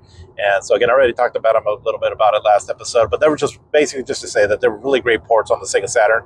And so if you were a Sega Saturn owner, these were two games that were definitely cool to have on your system there for first-person shooter action. And then but we had some stuff in Japan though.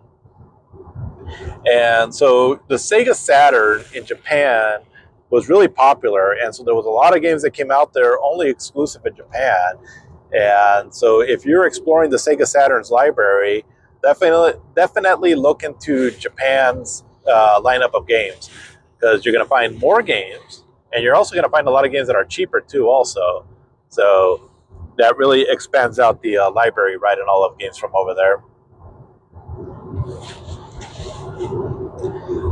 But two of the games that came out this year in Japan only, though, for the Sega Saturn, was Silhouette Mirage. And so this game was created by Treasure, and it's like a 2D side-scrolling action game, I guess you can say. And it's kind of weird because you're fighting enemies that are like Silhouette or other characters that are considered like Mirage.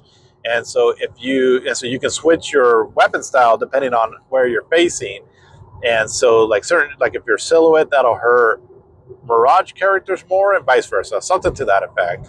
And it's kind of clever and it plays a lot like a game that would come out from Treasure also later on. That was a shooter called Ikaruga, but kind of plays like that, but only in a 2D platformer style. And so it's a little weird to get into and all that. And I find it fun to play and all, but a little frustrating at times too. but it has like really fun character designs, crazy zany, typical treasure craziness going on to it, kind of similar to like Gunstar Heroes and Guardian Heroes. So if you want to try something different, this is definitely a game to look into. It got later ported over to the PlayStation, I believe, the following year. But at this time, though, and all, it was a Saturn exclusive in Japan, and one of the few games and all that you kind of wish would come out to the States, if anything, just to give more variety to its, to the console. But another game too, also that came out really late in 1997, and that was Grandia on the Sega Saturn. And so when this game came out, I remember people talking about it in magazines as if it was going to be like the Saturn's answer to Final Fantasy VII. Well, it wasn't quite that, but it was definitely a fun game. And I mean, if you like more of a light-hearted tone RPG and all, you might actually like this one more than Final Fantasy VII. It just never, obviously received the mainstream appeal that Final Fantasy VII had. But it's a very fun game. It's made by Game Arts, and so it has a similar style to like the Lunar games, where again they're very light-hearted tone, and really gives you the sense of adventure that you're going on and all. And while the game is pretty linear for an RPG, but it does have a really fun combat system and a very charming story and all that. So absolutely worth playing. Right now, thanks to like a lot of the Sega modding community and all, there's you can play this version now in English, and that tends to be people's more preferred way to play this game. Because the game, I believe, next year is when it ended up getting ported to the PlayStation, but it didn't quite look as good and all that, and so a lot of times people just prefer the Saturn version. So there's definitely ways to play it out there. So again, the Sega Saturn version that has a fan translation on it. But from what I understand, the PlayStation version, the translation was kind of done really quickly. So supposedly the fan translation is more accurate, right, from the Japanese script. I think I read that somewhere. So again, I don't know if that's completely factual, but just my understanding of it. But either way, however you choose to play Grandia, because you can play it on the PlayStation, or also there's a modern version that was released that kind of has this ugly filter over it and all that, but it's still a very playable version if you just want to have a more easier way of playing the game. But either way, Grandia itself, though, just a very charming game, and was originally released on the Sega Saturn. I think it was like in late December when it came out in 1997. But those were some of the more bigger hits on the Sega Saturn. It did have two games that would also come out on the PlayStation, but the Saturn handled them really well, specifically since they were in 2D, and that's Mega Man 8 and Mega Man X4. So these were follow-ups to the popular Nintendo games, but now they're being ported over to more, to different systems here. And from what I understand, both of them are really well done. Maybe the Saturn one might run a little bit better and all that, but for the most part, they're both really well done. So whichever system you play them on, whether if it's on the PlayStation or on the PlayStation or on the Saturn, you're getting a really good port of these games here.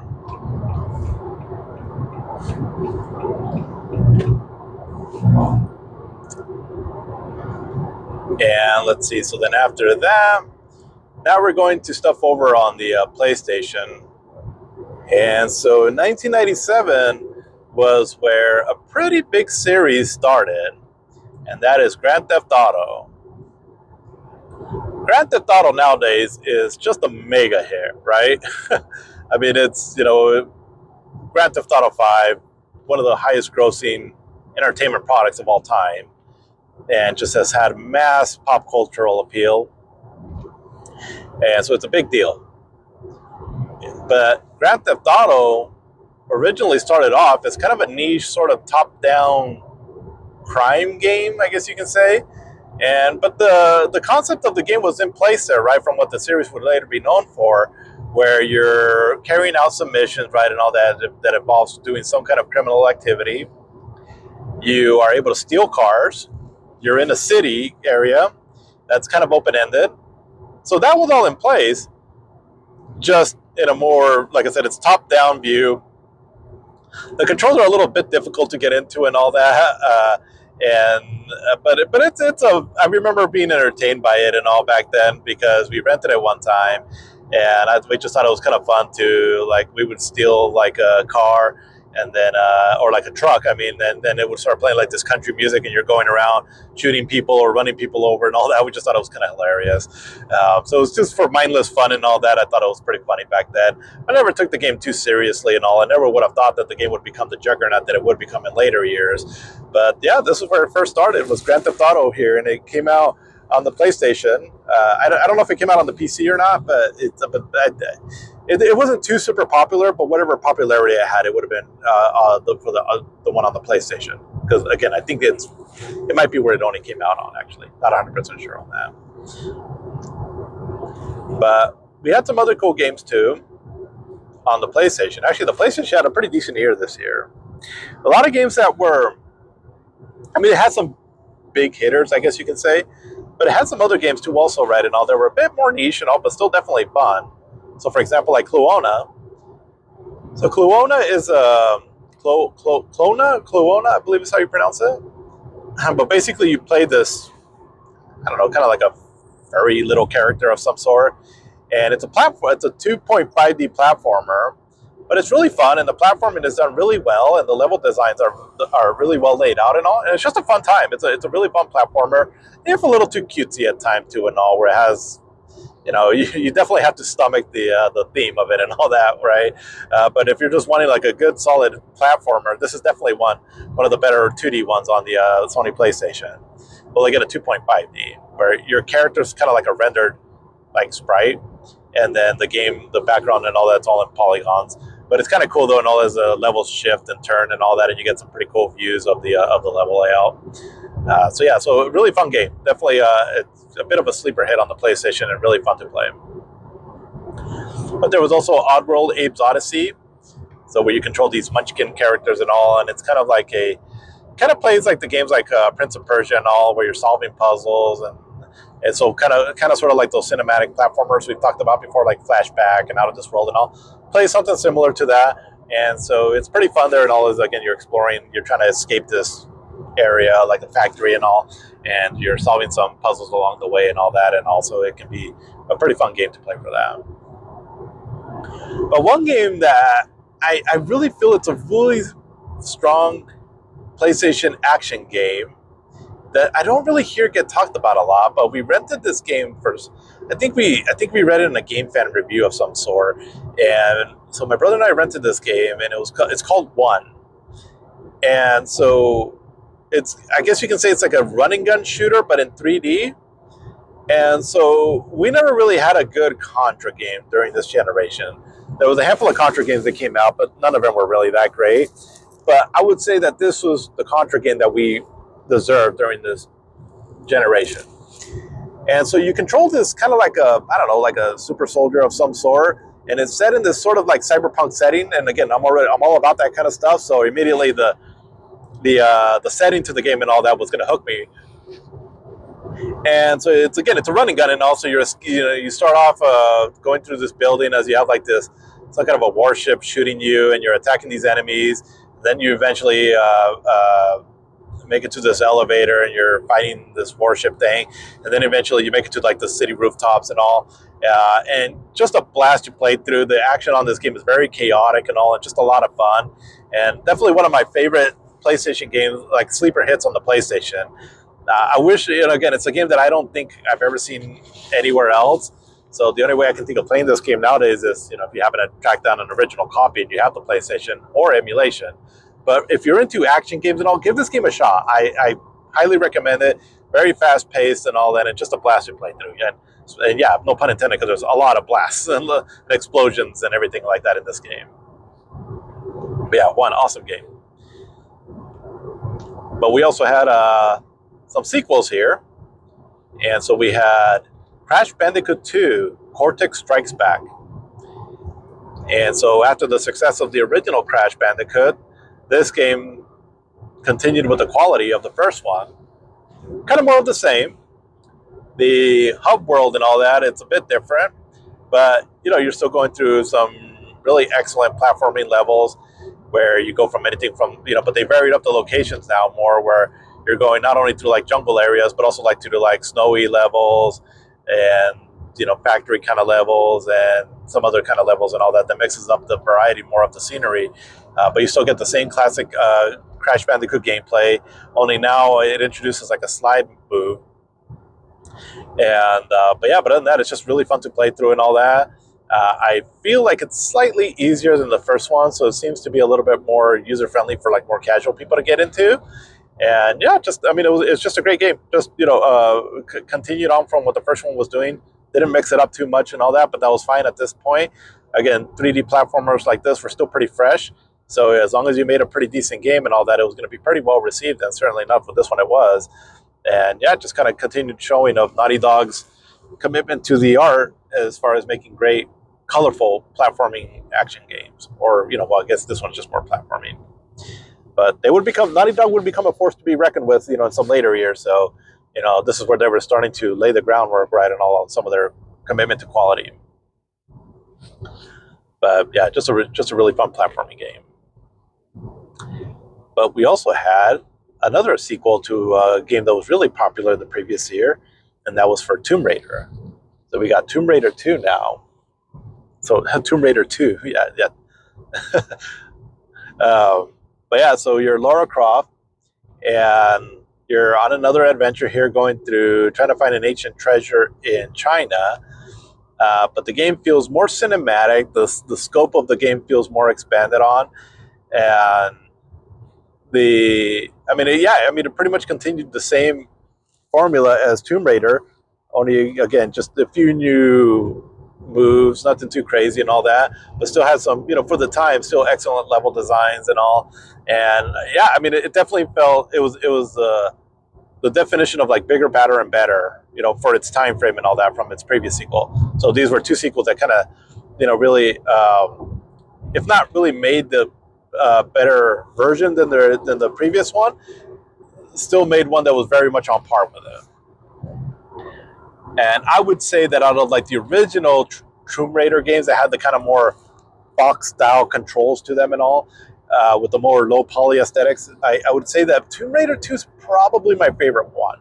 I really got into this one here. I thought it was really fun. And, unfortunately, the PlayStation, there was only the PlayStation 2 version as Tomb Raider original, or I'm sorry, not the PlayStation 2 version, the PlayStation version, because Tomb Raider it was on the Saturn. It was created for the Saturn and then later ported over to the PlayStation, where this one was just a PlayStation exclusive now on it.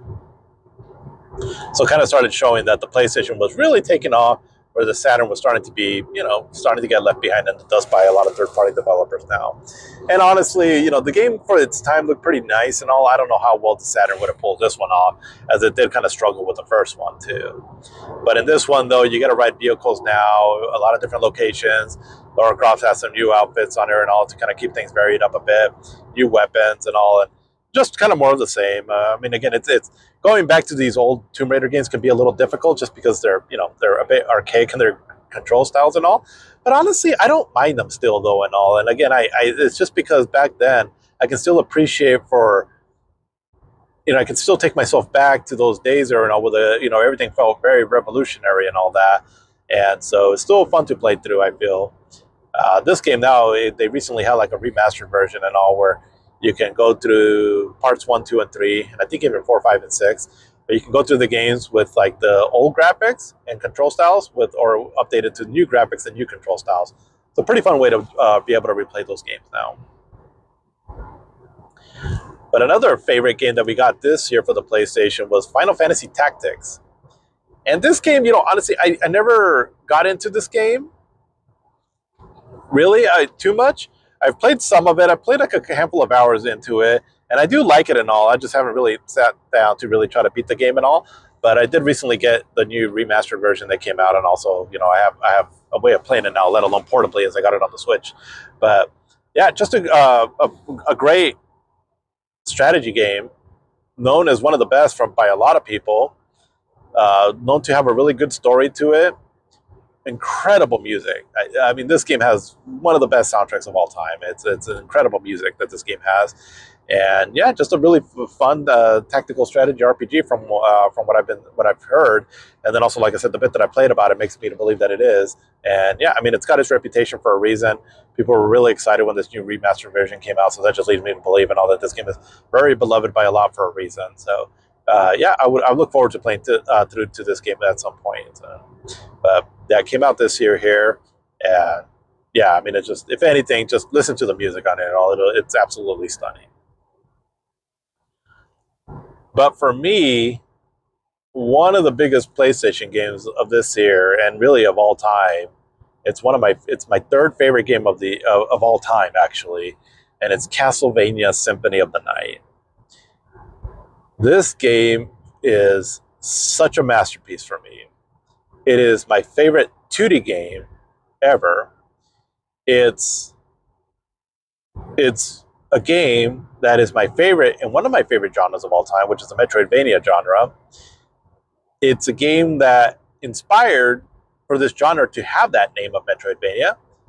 So basically, Metroidvania, the way it gets its inspiration, the name gets where it gets its name from is from a combination of like mainly like Super Metroid, so the Metroid part of it, and then Castlevania Symphony of the Night, hence the Vania part, Metroidvania.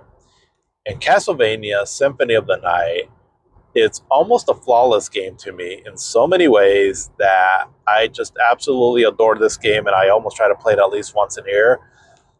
It's, I mean, let's break it down a little bit.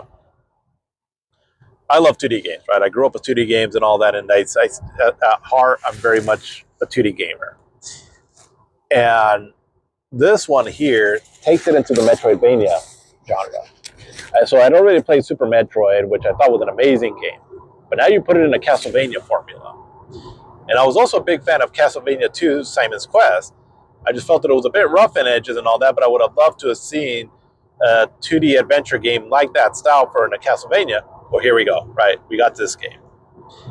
You control Alucard, who is not like a Simon Belmont character, as Alucard controls a variety of different weapons, but is one of the most gorgeously animated characters. And not only that, the way he feels and responds, it's just so on point that makes him probably for me the funnest 2D character to ever control.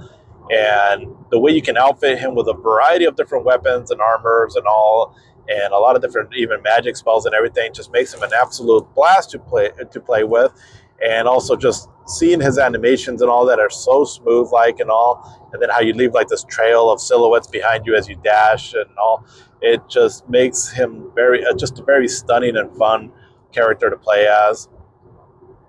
And the castle that you play in this, so again, the game is like a Metroidvania where you're, gaining new items or abilities that helps you unlock an area and all.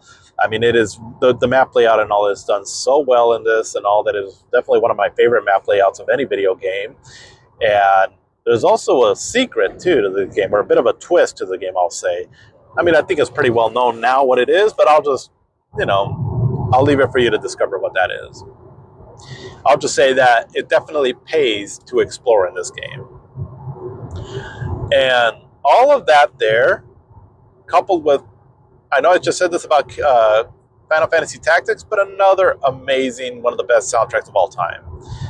I think her name is Michiru Yamane. I could be wrong, but I think that's the name of the composer that did this music.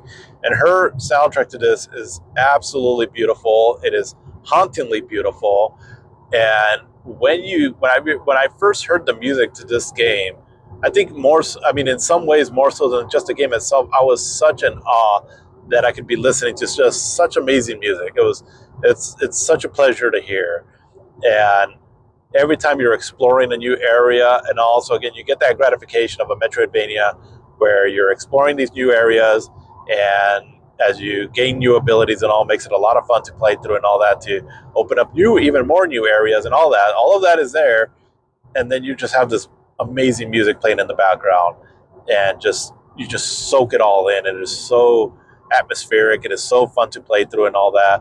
and you get the classic Castlevania gameplay, but in this new adventure style, and some really cool bosses in the game, some really cool loot you can pick up in the game, and all that, and just makes for me personally just it's my third favorite game of all time. I can't say enough good things about this game. The only knock that I would kind of have against this game and all is that, well, I'm not. I like challenging games, but I'm also not someone that completely always seeks out challenging games. But I will say that this game can be a bit easy, right? It's not too much of a challenge, but even then, though, it is just very fun and rewarding to play through. And a game that I'll never get tired of playing. It's just for me, it's that good, and it's just an amazing game. Castlevania Symphony of the Night. I believe this. I mean, this is one of those, again, another generational game that you will find on a lot of people's top 100 games of all time list. I mean, it is just that good. It's an amazing game. Can't say enough good stuff about it. You can play it now a few different ways. Where you can play, like, there's an Android version which actually plays surprisingly well, so that's a decent version to get, and it's pretty accessible. But you can also get it. There's a PlayStation 4 version, which it's called. What is it called? Castlevania Requiem something, I think. I don't know. But it comes with Castlevania Rondo of Blood, which is the prequel to Castlevania Symphony of the Night, and then Symphony of the Night itself. So you get those two games right there. Because definitely recommend playing Rondo of Blood, because that's an excellent action Castlevania game. And also because, again, the story kind of ties into, well, it does tie into the Symphony of the Night. It actually picks up right where it leaves off, right? So, yeah. But yeah, Symphony of the Night, just such a gorgeous game. It's amazing, absolutely amazing. But we have then the Nintendo 64, and so the Nintendo 64. So this is its first main year that it was out, and it had a pretty strong year, all things considered, right? I mean, again, the PlayStation was really starting to dominate, but the Nintendo 64 had a pretty decent year. It had some good games that came out on it, and again, Nintendo's thing wasn't so much quantity, but more so quality. Well, what they wanted, more quality titles, right, and all. And I mean, for what the Nintendo 64 could do good and all that, it had some decent games on there. Pretty early on in this year, it had Star Fox 64, so a sequel to the Star Fox game. And so originally there was Star Fox 2, which was going to come out in the Super Nintendo, but then it was later canceled, as it was going to come out kind of late in that system's lifetime, and then we already had the Nintendo 64 was right around the corner. So I think they just said, like, you know what, let's just do the upgrade instead of re-releasing Star Fox 2 on the Super Nintendo. Nowadays, of course, you can play Star Fox 2 on the Super Nintendo through, well, like certain there's versions of it out there now. I think you can play it on the Nintendo Switch Online. But Star Fox 64 was just a really excellent 3D space shooter, and a big improvement over the Star Fox in the Super Nintendo. It has some pretty solid graphics on it. The gameplay is really fun to play through, and it's a lot of fun to play through this game and all, as you're going from like one planet to the other through asteroid belts and all that, and just a lot of cool shoot 'em up action and all. But it has a lot of personality, right, with its characters, like Fox McCloud. What are the names? Peppy or Pippi, or and I forgot the other characters' names, but Falco and whatever the rabbit dude's name is. But yeah, just a lot of personality in this game, a lot of fun. I believe it has some branching paths too, also. So I haven't actually beat this game all the way through, but what I've played of it and all, it's definitely been a blast, and one game that I hopefully am able to play it off soon here. But yeah, it also introduced the Rumble Pack. So the Rumble Pack was where it basically, nowadays controllers that rumble are a given now, but back then they weren't. And so I believe this was the first game to do it. I don't quite know if it was the first, but it came with like a pack that you would put into your Nintendo 64 controller so that it would rumble, right, to give it a bit more of an immersion, right, as you're playing some games and all, which again is kind of pretty standard nowadays and all, but back then it was pretty new. And so that was pretty cool, right? I never played Star Fox 64 back then like this, but I can imagine that was a pretty cool experience. But pretty soon after that came out, though, the Sony PlayStation came out with their DualShock 2, and so that just started becoming a thing that was just becoming more standard, right, and all for video games.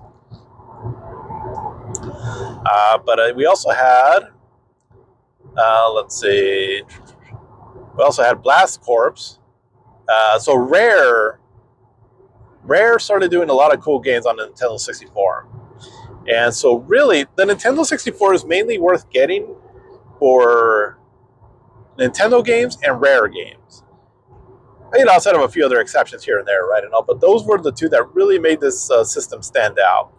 And so the output that Rare had on the Nintendo 64 was pretty astonishing. I mean, they came out with a lot of games for them, a lot.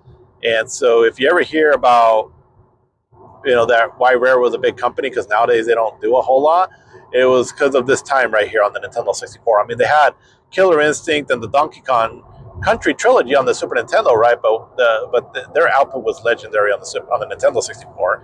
And so one game that they did on that was Blast Corps, which is sort of like it's I don't know how to describe this game. It's like you're driving these vehicles and you're just basically blasting a bunch of stuff.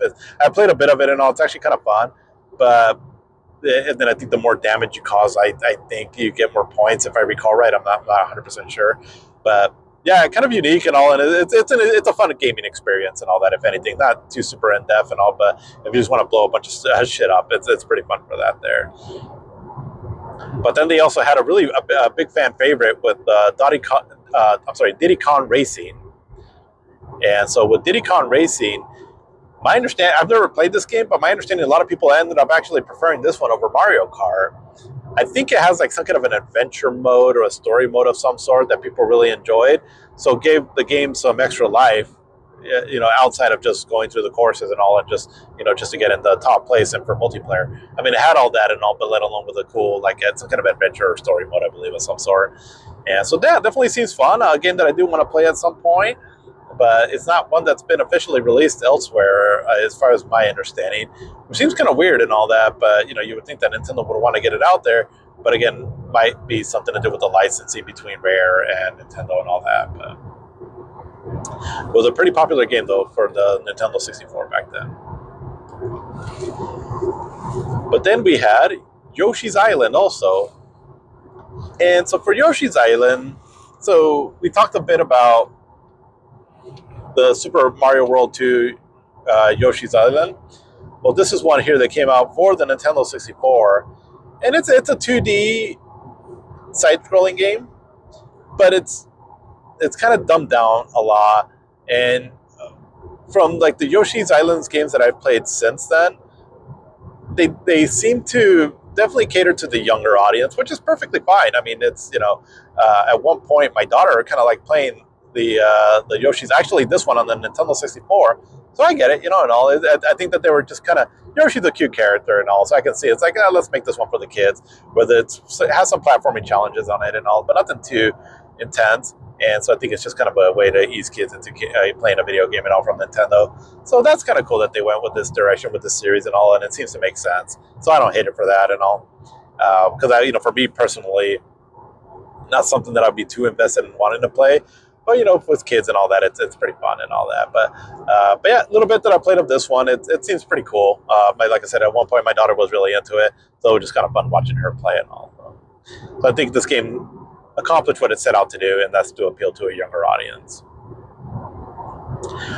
But we did get something that was a bit more mature on the Nintendo 64, and that is Turok Dinosaur Hunter. And this is the game that when it first came out, I was a bit interested in playing it. I was like, well, this looks kind of cool. You play this like a warrior, and you're in this kind of primal land and all, where you're taking out these dinosaurs. And I thought that concept sounded pretty cool, because in a way it reminded me of, let's see who remembers this. Let's go back to the 80s. See if anybody remembers this. Well, actually, let me see if I get the name right. But anybody remember the cartoon Dino Riders and the toys Dino Riders? Now in this game the concept is a little different, where you play, where you or the main characters are like people from, I think, like another planet or so, and then you have the bad guys chasing you and all that, but you end up on a primitive era of Earth, and then they're able, with their technology though, they're able to use it to be able to ride these dinosaurs and all. And so anyways, it was a pretty fun cartoon that I used to watch back in the day, and so in ways this game kind of reminded me of that. Excuse me. And so I always liked the concept of this game and all, and I was always kind of interested in playing it, even though I didn't own the Nintendo 64 during this time. But afterwards, when I played it as an adult, it's fun. It's pretty cool. But yeah, I just remember really enjoying the concept of it back then. There, I mean, dinosaurs are cool, right? But it kind of gets a little bit more than just dinosaurs. So I believe like there's aliens involved and things like that. But yeah, Turok Dinosaur Hunter was a pretty cool game though on the Nintendo 64, and started showing that another thing that the Nintendo 64 could do pretty well was first-person shooters. And so yeah, I mean this was one of the first bigger hits that they had on there. Let's see, but we also had, and I think it came out first this year. Yeah, okay, yeah, according to this it did. So there was Mortal Kombat 4. And so now that came out in the arcades, but there was also a port done to the Nintendo 64, which seemed to came out around the same time, is my understanding. I just something that I looked up quick on it, and also I don't know how accurate that is, because usually you would get the arcade port and then a little bit later the home version. But it seems like they came out roughly around the same time.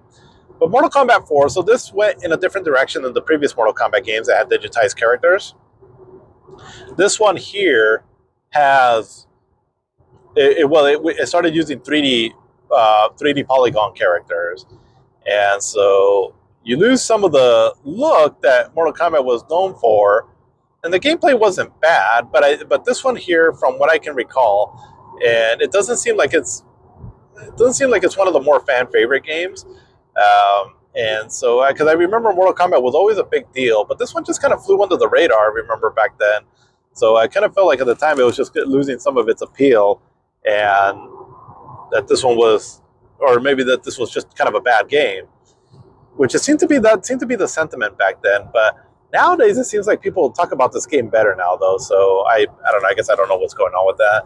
But I've played the game. I think I went through the arcade mode once, and it seems fun. It plays fine enough and all that, but not one of my more memorable Mortal Kombat games. So I think maybe that was kind of the sentiment all around on just where the series was going and all that. But one game though that was another generational game in terms of the influence that it had on the video game industry. And one of the more popular Nintendo 64 games was GoldenEye 007. So GoldenEye 007 is based off of the James Bond movies GoldenEye that came out. I think the movie had come out like 2 to 3 years prior or so. So this game was a little late coming out right enough from when the movie was released anyways. But that didn't seem to matter though, as this game became hugely popular. And so what GoldenEye is, it's a first-person shooter. And so it has its campaign mode, right, where you're playing it, as a single player. You're kind of going through different missions and all that. Some of them are reminiscent of what you did or what happened in the movie, and has a classic James Bond theme and all. And it's, for the time, I mean, it ran pretty well, and it was a fairly well playable first-person shooter. Now back then, first-person shooters were a little different because they hadn't really quite mastered dual analog stick control. I believe that there was some games that were starting to do that, but like I think the Medal of Honor game started doing that. I don't quite recall, but basically it hadn't really been done. But you had the analog stick on the Nintendo 64, so at the very least you had that, and you also had the C buttons, right, that you can use to like pan around and all that, I believe, and look up and down and all. So it was one of the more better ways to play first-person shooters at that time. And so it was a really fun game for a lot of Nintendo 64 players back then. And I mean, I would think that the James Bond license probably helped some of its popularity too also. But what really made this game stand out, though, was its multiplayer. So multiplayer first-person shooting. And I don't know I've never messed around with the multiplayer on this game, even though that's what it's known for. But I don't quite know all the options on it and all. I just know that when it comes to first-person shooting multiplayer, this was one of the games that made it immensely popular on console. Because I believe people were already starting to do that on the computer side with like games like Doom, and I would believe, and what other first-person shooters were coming out at the time. But on console, it hadn't really been explored much. And so with GoldenEye 007 and then Nintendo 64 having the 4 controller ports, it just made sense for a lot of people and all that, right, to start playing that. And it became just a huge hit where I mean, people have a lot of fond memories of playing the multiplayer on this game.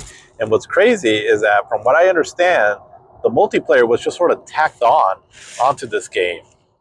So it just almost seemed like it was an afterthought that ended up becoming a highly influential video game mode that would become hugely popular, right, and all for generations, for the next several generations to come.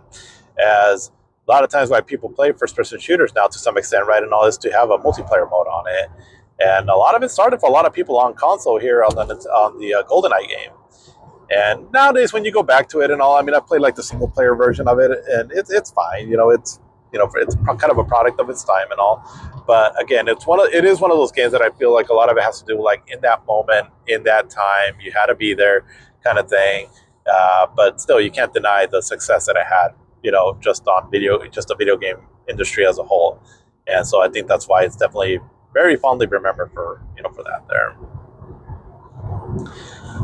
Uh, but we had, speaking of PC though, so again, I don't have a whole lot of information on PC gaming, but I did want to mention at least these games here, as they were. It seems like they were pretty popular on PC and to some extent just influential on the video game industry, to some extent, anyways.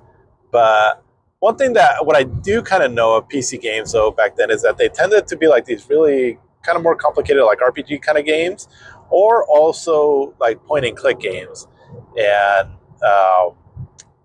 There was a handful of these here also this year that seem to be more standout titles for the PC this year. So again, I don't have a whole lot of personal experience with them. I just know that they were popular. And so, for example, there was Fallout. So Fallout's become a really popular series now, and even has its own TV show. But this is where the first one came out, and on PC. And I don't know if it came out on console. I don't think it did, at least not at this time. But so Fallout, it's a game that takes place like in a post-apocalyptic world, and like after a nuclear fallout. So what I understand, it seems to be kind of like a isometric kind of action RPG of some sort, or computer RPG. I'm not quite sure, but these games, I mean, on PC were fairly popular. It wasn't until later on and all when they went more mainstream, but this is where the series started out, anyways. But then we had another really impressive game, at least that was really popular for most people, was Diablo. And I know this one got a port to the PlayStation, but I'm pretty sure it started originally on PC. And so this is some kind of like a looter action RPG game of some sort. It's kind of in an isometric view. I don't have a whole lot of information on it, other than, again, I just know it was really popular for a lot of people back then. But then we had stuff like also like Age of Empires. I know that series was been pretty popular with I believe it's kind of like a strategy game. And then also The Curse of Monkey Island, and Blade Runner. So those were some pretty popular point and click adventure games on the PC. And so these games seem to make a lot of sense to play on the PC and all that, right? I can imagine with like the mouse and you're selecting options and all, and as you're going through it, and as they're kind of like very story heavy kind of games. But then we also had Wing Commander Prophecy, which seemed to be a pretty popular game too, also on the PC. But we also had this other game, and that was MDK. And with this game here, I remember playing it, and actually, let me back up. I remember seeing it in magazines that it was originally coming out for like the computer and all, or the PC and all. And at the time, it seemed to be one of the more graphically impressive games that were being done like on a home system of some sort. From what I recall, it was done by David Perry and I believe Shiny Entertainment. I believe, but I know David Perry had a hand in it. And so it's kind of a weird game. It's like this. It's like a 3D game. So like third-person 3D action game, and you're like this character that's like you're like in a black suit, and your head is a gun, if I recall right. And eventually the game came out on the PlayStation, and it seemed to be an okay port on the PlayStation. So that's the version I played, and it seemed pretty fun. It's kind of like a running gun, almost 3D action game from what I recall. but honestly, I don't remember a whole lot about it. But I just do recall that it was being hyped up a bit and all to being technologically impressive for the PC. And so again, this is where things started. I believe around this time where things kind of started differentiating themselves between like console and PC, where PC games were starting to get games exclusive to it that could also take advantage of the hardware of PC, because PCs were starting to improve, and eventually we would start getting games that were more graphically impressive on the PC than you could get on console, which has been kind of a ongoing thing nowadays, right? And all. And so I think around this time and all that is when this started happening, if I recall right. And I just remember that MDK was being hyped up for that a lot there back in those days. So, for what it is there, anyways. But okay, so that's kind of the bulk of 1997 there. So I wanted to save this for last, though. And so I'm on the road here, and also I'm just gonna try to collect my thoughts on this as best as I can, because I'm gonna see if I can sit here a while and talk about this. I'm gonna what do the kids say nowadays? I'm gonna cook on this here. Not cook, but like I'm gonna spitfire or anything like that. I want to talk about this game though, and the reason for that is because I've already been mentioning things that is leading up to this game, starting with 1995 and then 1996. But I don't want to just talk about this game because it is my favorite game of all time, but also because it was pretty monumental to video games overall. I would say that, in my personal opinion, that this game was highly influential for changing the direction, or basically it influenced the video game industry a lot, not only in like game design or things like that, but then also just what people thought, and just like the general public thought about video games. It made a push to things becoming more mainstream and all that, and kind of showed a level of interactivity and entertainment that you can have with a video game that was unheard of from video games before, but then also really set itself apart from like movies and all. So that's Final Fantasy VII. So Final Fantasy VII. So again, I've already talked about in the previous episodes, right? Kind of a bit of the development of this game and all that. And so there was a lot of hype going on behind this for this game. Sony put a lot of money into it, to my understanding and all, to try to really market this game on the PlayStation, because I think that they saw that there was something special with this game. They were trying to see if they could get RPGs to become popular over here, and the graphics were, the technology behind the game at the time were truly revolutionary. And so I think Sony saw, like, I think there's a hit here, right? And so they put a lot of marketing budget behind it. Because I think I could be wrong on some of my facts here, but again, Squaresoft had a bit of a bad following with the fallout with Nintendo, because Squaresoft decided to go with PlayStation because Nintendo was using cartridges. And so Sony, I think, also made them a nice little deal where something to the effect of, if you put our game or this game on this system, we will help you with the marketing. Because Sony was Sony, right, at the time, and they had some marketing power. Something to that effect, right? I could be wrong to some of that there, but it was a game that Sony was definitely wanting and pushing on the PlayStation. So Final Fantasy VII came out on January 31st, if I'm right, on 1997 in Japan. And when this game came out there in Japan, I was mainly reading Game Fan magazine back then, and they were hyping it to holy hell. And a lot of other magazines were as well too. That it was the best thing since penicillin. I think one of the reviewers wrote back then. So I was getting super hyped on this game, right? And again, I'm just going off of screenshots that we had back then in the magazines. But they were talking about basically they were talking about how if you thought Final Fantasy VI was good, and so again, I've hyped that game up before, right, when I talked about it back in 1994. But it was like, if you thought that game was good, like you are not ready for what this game is going to bring, because we're on a new platform now, so expanded graphics. Basically, one of the reasons why I think this game was very influential and all is because I feel like it is considered probably one of the first like big budget AAA games. And by that I mean is a game that is grand in scope, has a lot of money behind it, has a big team behind it, and so the scope and the concept of the game and all that is huge. And because I could be wrong, but I want to say that I think it was the most expensive game made at that time. Again, Squaresoft and Sony was throwing a lot of money at this. And so basically Final Fantasy VII, right? So it's a JRPG, and you control Cloud and eventually Barrett, Aerith, Tifa, Red 13, Sid, Vincent, and Yuffie. And so you're on a quest to stop this evil, what seems originally to stop this evil corporation called Shinra. And the story has a lot of themes about life and greedy corporations and a lot of different things and all that. And,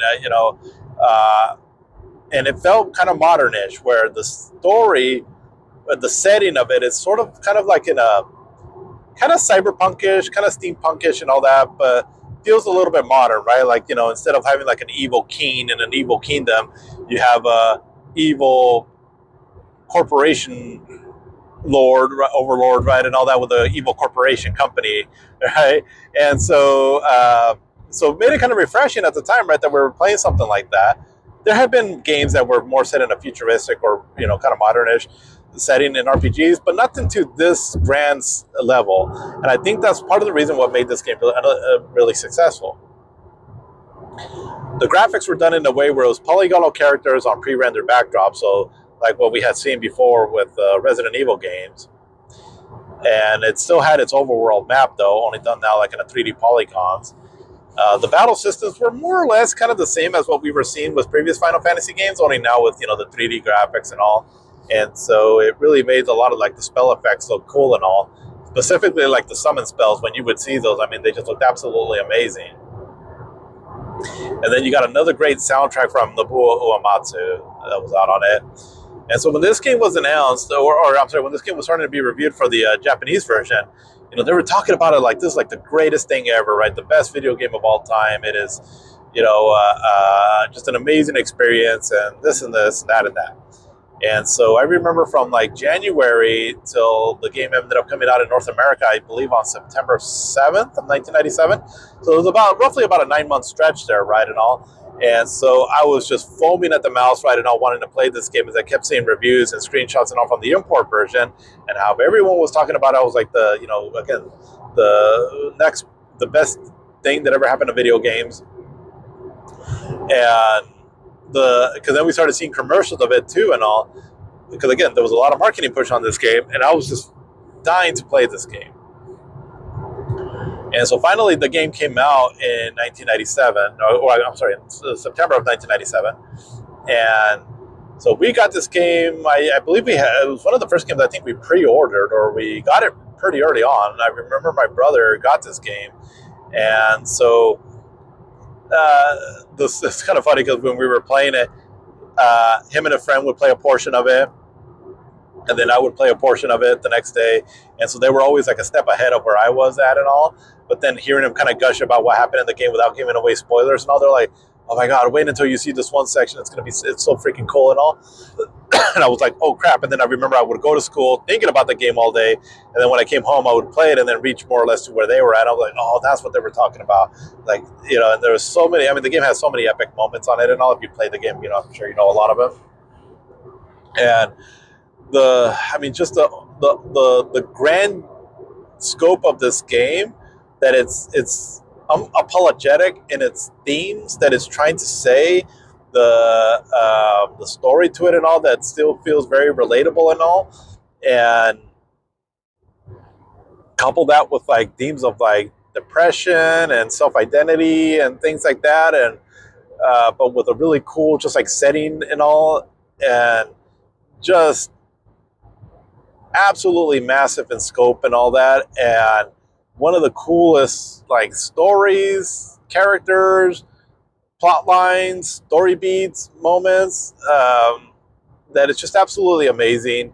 And the battle system and all was really addicting and fun. So again, kind of took the same thing that the previous Final Fantasy games had done with turn-based battles and all, but definitely elevated, at least at the time, with its 3D graphics and all, cool spell effects, and the materia system was also very fun to play through and all, on how you could customize your character, but also how it tied to the story and all. And then you get one of the coolest villains ever in a video game, and you also get one of the most memorable plot twists in any game. I mean, even people that don't really know video games know what pretty much happens, right? But for some reason you haven't. I'll just say it has a huge plot twist, right? And all that left gamers just absolutely stunned back in 1997.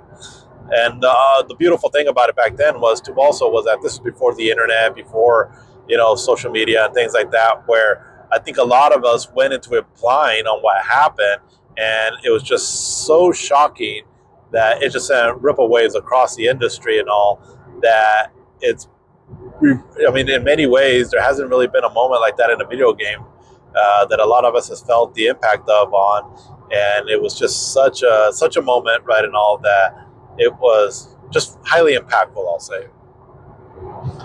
And I mean, I can go on and on for days on this game. I do plan to at some point do more of a in-depth dive on this game here and all, but what it so but because they put their weight, so Squaresoft put their weight with this game behind Sony instead of Nintendo, that was a big change right there.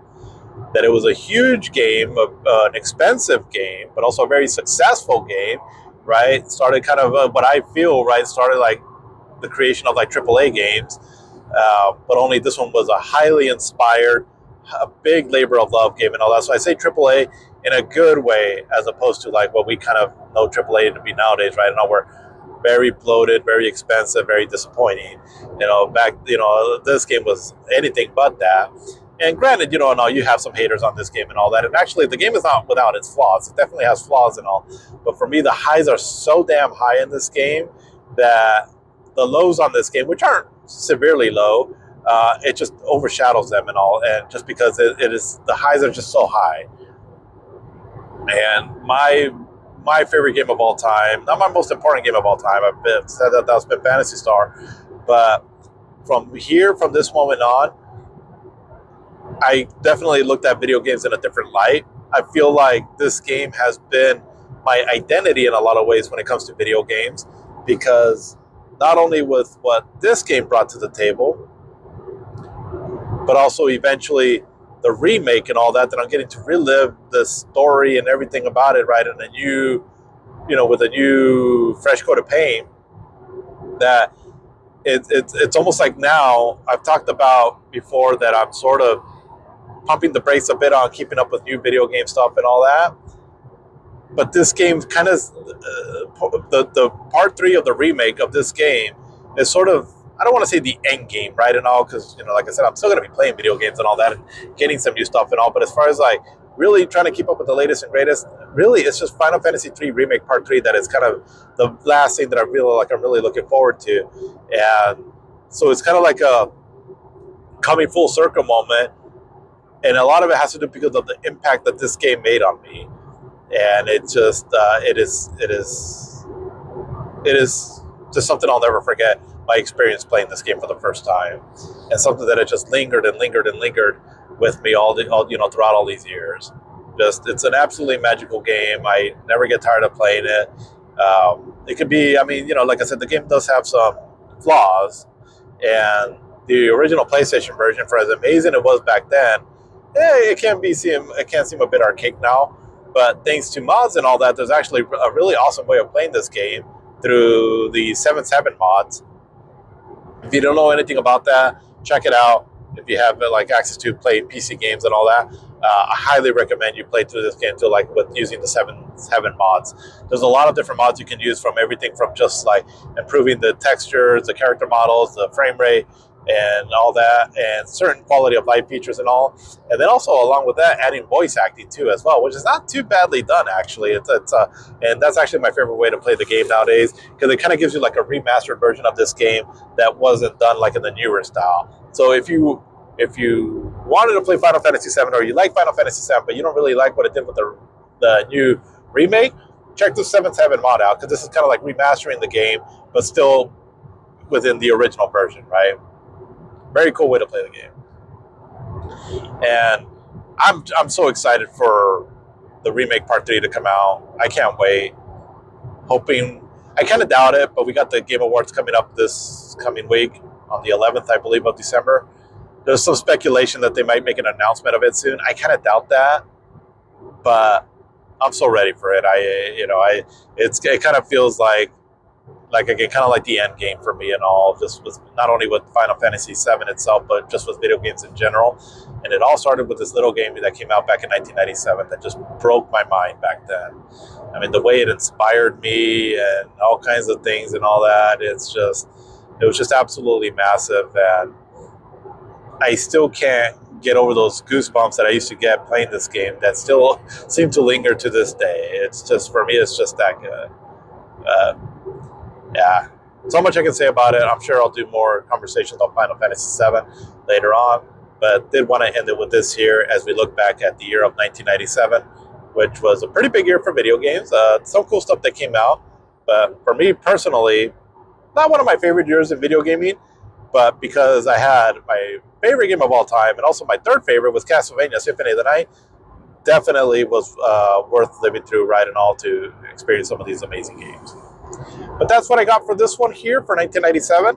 So hopefully I should be able to be back on schedule here for the next one by next week, where we have a look at 1998. And if you know anything about video games and all that, you'll probably may have heard at some point and all, or maybe seen in the list that 1998 is considered to be one of the best, if not the best year in gaming. So hopefully I can do a little bit of justice to give you a bit of retrospective as to why that is coming next week. So see you until the next one. Have a good one.